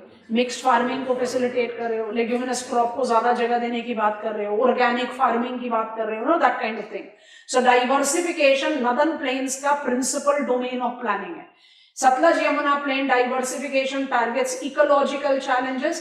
Ganga plain diversification targets economic inclusion. East और West Coast plain को आप agriculturally developed बोलते हैं overall. कुछ पॉकेट्स हैं जो बाई डिफॉल्ट एग्रीकल्चरली उतने साउंड नहीं है. ईस्ट में आप अप्लाई करते हो ऑन शोर और वेस्ट में अप्लाई करते हो on and off shore both. दोनों ही एरिया में प्रोस्पेक्ट मरीन एक्वाकल्चर है और दोनों ही एरिया का मेजर प्रॉब्लम फ्लडिंग है. And that is the region, apart from all the targets that we have already learned of blue revolution applied to coastal plains, we have also mobilized social forestry, afforestation, crop ecological zonation के तहत. तो east में आप ज्यादा littoral embankment generate कर रहे हो, waste में यू आर जनरेटिंग एवरग्रीन, ताकि आप जो सिंपल सा लॉजिक है ना, थर्स्टी क्रो वाला स्टोरी, अगर आपने स्टीप स्लोपी एरियाज में वेजिटेटिव बायोटिक बैरियर क्रिएट कर दिया, तो जो हैवी प्रेसिपिटेशन इन सीजन हो रहा है वो सॉइल बाइंड करेगा, रूट ऑफ द प्लांट जो है वो सॉइल को बाइंड करेगा, तो वो फ्लश आउट नहीं होगा, तो जो catchment area of small west flowing river है उनका बेड भरेगा नहीं, पानी ओवरफ्लो नहीं होगा. So you are trying to target that flood abatement there. तो वेस्ट में flood abatement is more about taming monsoonal rainfall का इफेक्ट, और ईस्ट कोस्ट में इज टेमिंग साइक्लोनिक लैंडफॉल, क्योंकि उसके इफेक्ट जो है वो काफी लंबे चौड़े हो जाते हैं in due course of time. Western Rajasthan favourable fertile area है, बट थोड़ा सा यूनिक एग्रो क्लाइमेटिक कंडीशन है. यहाँ पर मेरे पास राइकास भी हैं और Indira Gandhi canal has facilitated cultivation. Agriculture development to some extent can be identified as where you can reach, जहां तक आप पहुंच सकते हो, क्योंकि कंडीशंस इतने फेवरेबल नहीं है. बट क्योंकि इस एरिया में बहुत सारे नेचुरल चैलेंजेस हैं, it is identified not to further diversify crop culture, rather to add on fodder crop to their stride, crop ecological zonation. And this is the location where we identify the potential beginning. Propose तो बहुत लंबे समय से है, mobilisation नहीं हुआ है, of great green belt. माने आप फॉडर क्रॉप भी ले रहे हो सोशल फॉरेस्ट्री से, फॉडर सेल्वी पास्चर, तो पास्चर चला गया when I am taking accelerated fodder crop NDDB, and silvi चला गया ग्रेट ग्रीन बेल्ट इनिशिएटिव से. चलो प्लाट्यू रीजन में पहुंच रहे हैं. प्लाट्यू रीजन में हमने नंबर दिया गुजरात और महाराष्ट्र को 10 and 11, क्योंकि हम कंबाइन नहीं कर सकते, सारे प्लेटिंग को अलग अलग पढ़ना पड़ेगा, बट एक फटाफट से जिस्ट पकड़ो, फिर पॉइंट जल्दी से लिख देंगे. गुजरात महाराष्ट्र दोनों को, अब गुजरात में आपके पास कोस्टल प्लेन भी आ रहा है और ये रन ऑफ कच्छ भी आ रहा है, क्योंकि आपको लगभग पूरा स्टेट है जो आपने कवर किया है. And this is the only agro climatic reason, I told you that earlier also, which incorporate with in state boundary, माने एक स्टेट जिसको आप एग्रो क्लाइमेटिक रीजन में डाल रहे हो. एग्रीकल्चरली डेवलप है गुजरात एंड महाराष्ट्र, दोनों डोमिनेंटली ब्लैक सॉइल रीजन है, दोनों का प्रिंसिपली कॉटन केन के साथ रिलेट कर सकते हो. उसके अलावा फिर आप nutri cereal and other type of crops, like when I take up Maharashtra I do identify horticulture.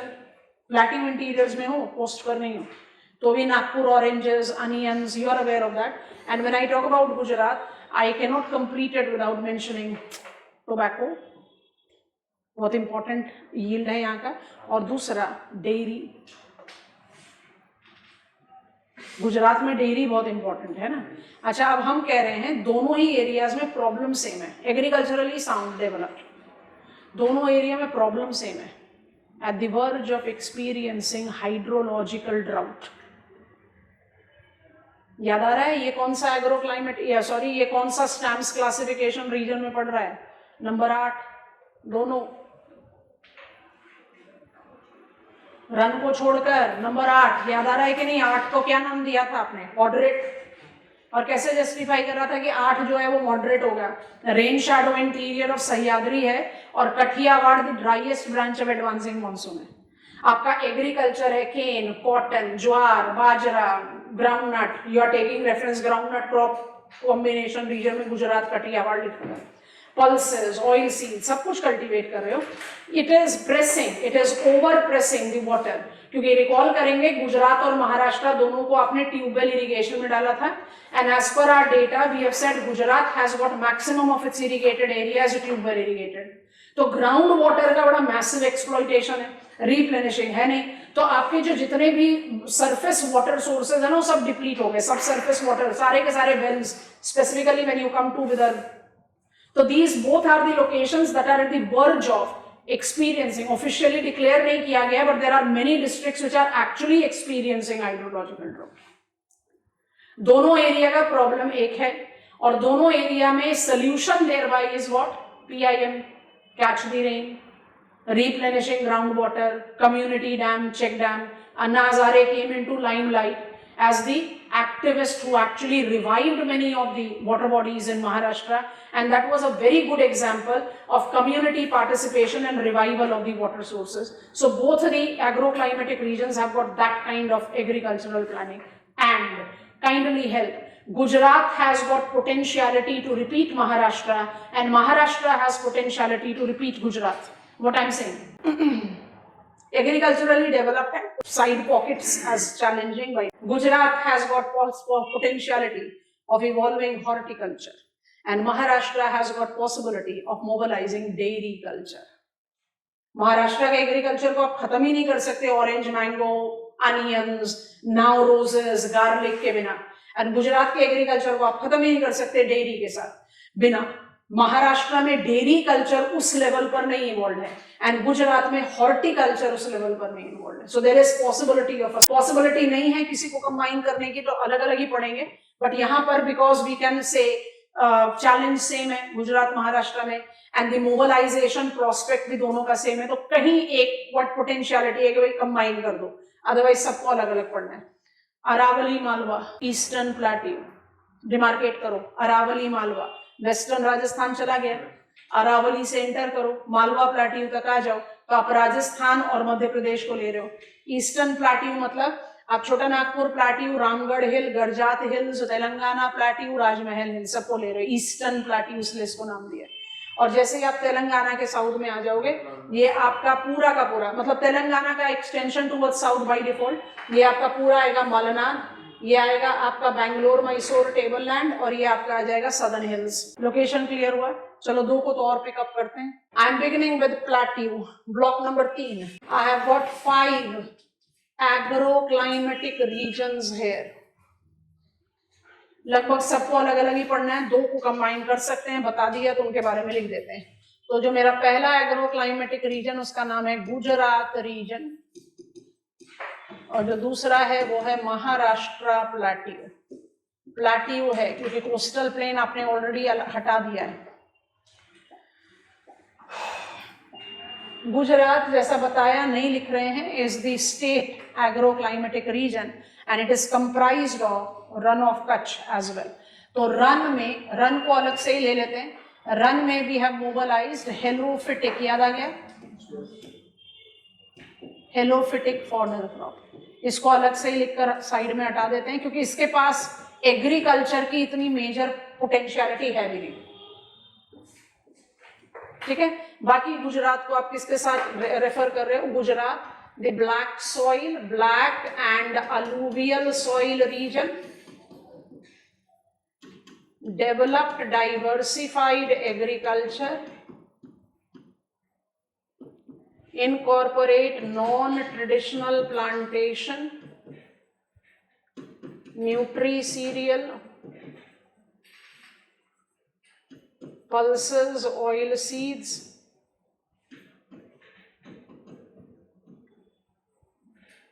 tobacco cultivation.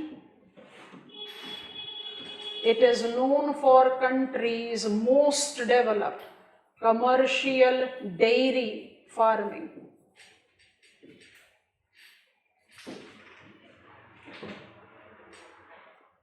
इसके कंपैरिजन में महाराष्ट्र में चले जाएं तो Maharashtra largely incorporate favourable location. कैसा जा रहा है फेवरेबल? ब्लैक सॉइल है और ब्लैक अलूवियल सॉइल है। Have you understood? हम किसको रेफर कर रहे हैं? Mid course of Godavari, Krishna, Kaveri तक तो नहीं पहुंच पाओगे ना महाराष्ट्र प्लेट्यू को लेके, तो ब्लैक अलूवियल सॉइल है। It is also developed agriculture, developed diversified agriculture. यहाँ पर आप नॉन ट्रेडिशनल प्लांटेशन को बिल्कुल वैसे ही जस्टिफाई कर रहे हो। I am talking about cotton, cane, आपको पता है, न्यूट्री सीरियल, ज्वार का डोमिनेंट लोकेशन है। I do have got some principal grain here, but restricted है, बबल में डाल दो। You are producing oil seeds. Maharashtra is second major producer of pulses, please recall करेंगे कि हमने पल्सेस में तुअर में महाराष्ट्र को लीडिंग प्रोडक्शन स्टेटस दिया है, फिर हम स्टार मार्क करके ऐड कर लेते हैं it is par excellent horticultural domain, और हॉर्टिकल्चरल डोमेन में अगर West Bengal is a leading producer of vegetables in India, Maharashtra is a leading producer of fruits in India.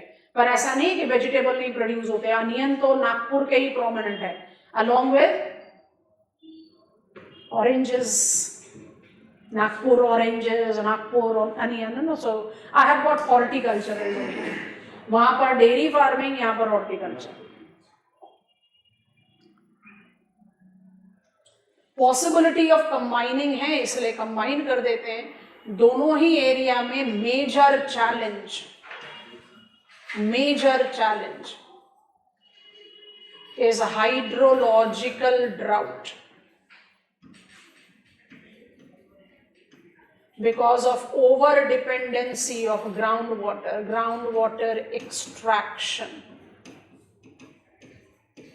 इसलिए दोनों ही एरिया में जो मोबिलाइज्ड प्रोस्पेक्ट है वो क्या है?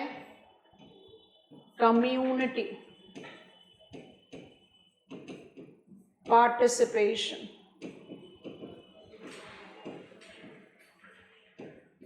in water resource management। अब वाटर रिसोर्स मैनेजमेंट लिख दिया तो सब कुछ आ गया। वाटर यूज एफिशिएंसी बनाओ, कैच द रेन कैंपेन करो, कम्युनिटी डैम बनाओ, चेक डैम बनाओ, परकोलेट करें रेन वाटर को टू रिप्लेनिश ग्राउंड वाटर, सब कुछ एवरीथिंग ये कॉमन चला जाएगा। ठीक है, दोनों ही एरियाज में एक प्रॉब्लम है, लैक ऑफ इंक्लूजन, और ये तो हम महाराष्ट्र गुजरात जैसे हाई ग्रोथ स्टेट में बहुत स्ट्रांगली देखते हैं, specifically of tribal population. Yes no? अभी जब महाराष्ट्र के इलेक्शन, अभी तो नहीं, टाइम हो गया, महाराष्ट्र के इलेक्शंस के टाइम में जब हम असेसमेंट देखते हैं स्टेट का, तो Maharashtra basically depict the true side which India is having its story. One of the fastest growing economy with a high level of deprivation। Maharashtra में जो इकोनॉमिकली डेवलप्ड ब्लॉक्स हैं वो वेस्ट पर हैं, जितना आप ईस्ट पर चलते चले जाओगे you are having economically deprived location. वैसे ही गुजरात में जितने आप साउथ में रहेंगे, अब साउथ में कठियावाड़ भी इंक्लूडेड है, जामनगर वही है, जितने आप साउथ में रह रहे हो you are having more economically developed, जितना नॉर्थ में शिफ्ट होते चले जाओगे you are having the backward categories. और जो ट्राइबल पॉपुलेशन है दोनों ही स्टेट्स में, they definitely are lacking behind in the economic momentum. तो ये प्रॉब्लम है यहाँ पर। तो जब आप ये प्रोस्पेक्ट या कम्युनिटी फैक्टर की बात करते हैं तो you are taking a preference of that inclusion, और इसके साथ जो हमें लिखना है वो स्टार मार्क करके लिखना है, क्योंकि दोनों के लिए अलग अलग जाएगा प्रोस्पेक्ट। गुजरात के साथ प्रोस्पेक्ट है हॉर्टिकल्चर, और महाराष्ट्र के साथ पोटेंशियल है डेयरी फार्मिंग। ऐसा नहीं कह रहे कि नहीं है, लेकिन डेयरी फार्मिंग का जो इलाबोरेट स्कोप है वो महाराष्ट्र में अभी तक इवॉल्व नहीं है। एंड बेसिकली जो सोशल फॉरेस्ट्री ने वंडर्स किया है to the population in Vidarbha, rain shadow interiors of Maharashtra, कि भाई हम जिद ना पकड़ें कि हमें कॉटन ही कल्टीवेट करना है, क्योंकि एग्रीकल्चरल ड्राउट के साथ साथ हाइड्रोलॉजिकल ड्राउट भी बहुत इलाबोरेट है, and cotton is water intensive crop. तो वो जिद ना करके डाइवर्सिफिकेशन किया गया, and we had facilitated mobilisation of multiple horticultural crop, जिसमें दो बहुत सक्सेसफुल केसेस ने, बार बार उसी को रिपीट करते हैं हम, गार्लिक एंड रोजेस। तो इसने क्या कर दिया, इसने कहीं ना कहीं ज्यादा रेजिलियंट फार्मिंग कम्युनिटी जनरेट किया, क्योंकि क्रॉप फेलियर का प्रॉब्लम अबेट हो गया, रेम्यूनरेटिव यील्ड है, मार्केटिंग लिंक्स के साथ आप डेफिनेटली मोबिलाइज कर सकते हैं। ये जो लैक ऑफ इंक्लूजन की बात हो रही है, that will also be favourably facilitated with the mobilisation of these prospects as we foresee. Of course things are more complicated in ground, and when we talk about the tribal population, हम actually Gujarat और महाराष्ट्र में largely tribal population को developing category में डालते हैं as per ministry of tribes tribal affairs. Developing category में वो tribal population आते हैं, scheduled tribe population, scheduled as per our constitution, जो फार्मिंग है, जो एग्रीकल्चरलिस्ट हैं, और ये जो फार्मिंग पॉपुलेशन है they are more identified with slight awareness about their political constitutional rights. तो ऐसा नहीं है कि बिल्कुल बैकवर्ड है, some of them are truly representing backward, but बहुत छोटे सा ग्रुप है, majorly farming population. So if mobilization of agriculture is done, then automatically they will be benefiting out of it. Map open कर रहे हैं, मेरे पास जो 3 एग्रीकल्चरल रीजन प्लेट्यू के बच्चे, एक का नाम है अरावली मालवा, एक का नाम है ईस्टर्न प्लेट्यू और एक का नाम है डेक्कन इंटीरियर्स। आपका क्या टेक है, इन तीनों को किस कैटेगरी में डाला जाए? एग्रीकल्चरली साउंड हैं, डाइवर्सिफाइड हैं, डेवलप्ड हैं, कि तीनों के तीनों बैकवर्ड हैं? किसी को आप एग्रीकल्चरली बैकवर्ड बोल सकते हो तीनों में से? एक जनरल कंपैरिजन में ईस्टर्न प्लेट्यू है, पर क्या वो फुली बैकवर्ड है? नहीं। Rice bowl of the country is there, rice bowl of the country is there, Mahanadi में, ठीक है कि नहीं? अदरवाइज छोटा नागपुर प्लाटी तो ऐसे भी अग्रेरियन पोटेंशियलिटी रखता ही नहीं है। क्यों नहीं रखता? रेड सॉइल है, that too red yellow soil, drought prone area है, तो ऑटोमेटिकली कल्टीवेशन की पॉसिबिलिटी है कहाँ? कोई भी प्रोबेबिलिटी ऑफ कल्टीवेशन को पिकअप करोगे तो किस पर जाएगा? Fodder crop, pulses, oil seeds, nutri serial, उसके बाद आगे बढ़ोगे नहीं। तो एब्सोल्यूट टर्म में किसी को आप बैकवर्ड नहीं बोल सकते, बट अगर मुझे अरावली मालवा डेक्कन इंटीरियर के कंपैरिजन में ईस्टर्न को देखना है तो बोलेंगे eastern is the only plateau region that can be considered as not as prosperous agriculturally as rest of them. इसकी प्रॉस्पेरिटी का रीजन बताओ। ये सबसे ज्यादा रेनबो रेवोल्यूशन के जितने कलर है उसका इन्फ्लुएंस जोन है। Malwa plateau, black soil, cane, cotton, generation 1, Chambal valley project, wheat mobilisation. समझ में आ रहा है कि नहीं? अच्छा, agricultural marketing board, tubewell irrigation, पूरे चंबल वैली में we have started cultivating figs and olives, horticulture diversity. जब आप मध्य प्रदेश के ईस्टर्न एज पर आते हो तो you are talking about what? Yellow revolution, TMO. Madhya Pradesh has been the principal player when it comes on to the cultivation of soybean. सबसे major transition with yellow revolution in agriculture has been Madhya Pradesh. Madhya Pradesh is the major producer of pulses in the country. आपको ग्राम के साथ crop combination region में Malwa plateau ही लिखवाया था। Nutshell, Aravali Malwa is that agroclimatic plateau region which is much near to Sutlej Yamuna. दोनों में problem ecological है, इसलिए यहां पर भी सोल्यूशन क्या है? Making livestock mainstreaming. जितनी क्रॉप डाइवर्सिटी आप इमेजिन कर सकते हो वो ऑलरेडी हो चुकी है। It is cotton, it is cane, it is wheat, it do incorporate rice, it has got horticulture, it has got pulses, it has got oil seeds, every of the variety, and now we are more mobilising it towards mixed farming. इसके बारे में क्या कहना? एक characteristics काम नहीं करेगा। क्यों नहीं करेगा? मलनाद जाएगा कॉटन के साथ, बैंगलोर मैसूर प्लाट्यू चला जाएगा सेरिकल्चर के साथ, नंदयाल वैली जाएगा राइस के साथ, सदर्न हिल्स जाएगा coffee, spices and even T के साथ। तो agriculturally sufficiently diversified and developed है। पर यहाँ पर आपका जैसे इस एरिया में आप कह रहे हो largely unfavourable, favourable Mahanadi basin, यहाँ पर largely favourable, unfavourable drought prone Telangana, Melagiri border crop. ये लार्जली फेवरेबल है, हैव सम अनफेवरेबल पॉकेट्स। ये लार्जली अनफेवरेबल है but have got some favourable pockets. इन दोनों को, इसको और इसको, तीनों को आप फेवरेबल ब्लॉक में डाल सकते हैं। तो कंबाइन करते हुए अगर थोड़ा सा लॉजिक पिकअप करोगे तो कैरेक्टरिस्टिक्स बनाना आसान हो। जल्दी से बताओ, what is the approach of planning? नहीं लिख पा रहे आगे, जल्दी बताइए। दोनों का प्लानिंग अप्रोच क्या है? 3 point quick. Lesser in volume, more in value agriculture, appropriate land use planning and infrastructural connectivity. इसका प्लानिंग क्या है? डाइवर्सिफिकेशन। इनका प्लानिंग क्या है? डाइवर्सिफिकेशन। इसका डाइवर्सिफिकेशन के पीछे का रीजन क्या है? इकोलॉजिकल। तो डाइवर्सिफाई करो in order to make it more ecologically sound, क्योंकि आपका सारा प्रॉब्लम इकोलॉजिकल है। यहां पर डाइवर्सिफिकेशन का जस्ट क्या है? इंक्लूसिव करें, क्योंकि मेरे पास मैक्सिमम फार्मर्स जो है वो लैंडलेस हैं। इनका प्रॉब्लम क्या है? प्रोस्पेक्ट क्या है? Marine aquaculture. Marine aquaculture. तो इसलिए यहाँ पर फॉरेस्ट्री में बायोटिक एम्बैंकमेंट बना रहे हो और मरीन एक्वाकल्चर को मोबिलाइज कर रहे हो। इसका प्रॉब्लम क्या है? अनफेवरेबल लोकेशन, ड्राई है ना, एरिड लोकेशन है, अनफेवरेबल लोकेशन है, very high probability of getting desertified. इसलिए यहाँ पर क्या NDDB fodder crop and green belt initiative, इन दोनों का क्या प्रॉब्लम है? Hydrological drought, excessive exploitation of groundwater with no taking care of replenishing it। तो दोनों में कौन सा मोबिलाइजेशन प्रोमिनेंट है? Community participation, catch the rain, percolation, नो से कम्युनिटी डैम, चेक डैम, सब कुछ अप्लाई करो। वाटर रिसोर्स मैनेजमेंट प्रायोरिटी है यहाँ पर। और prospect by default more of dairy, more of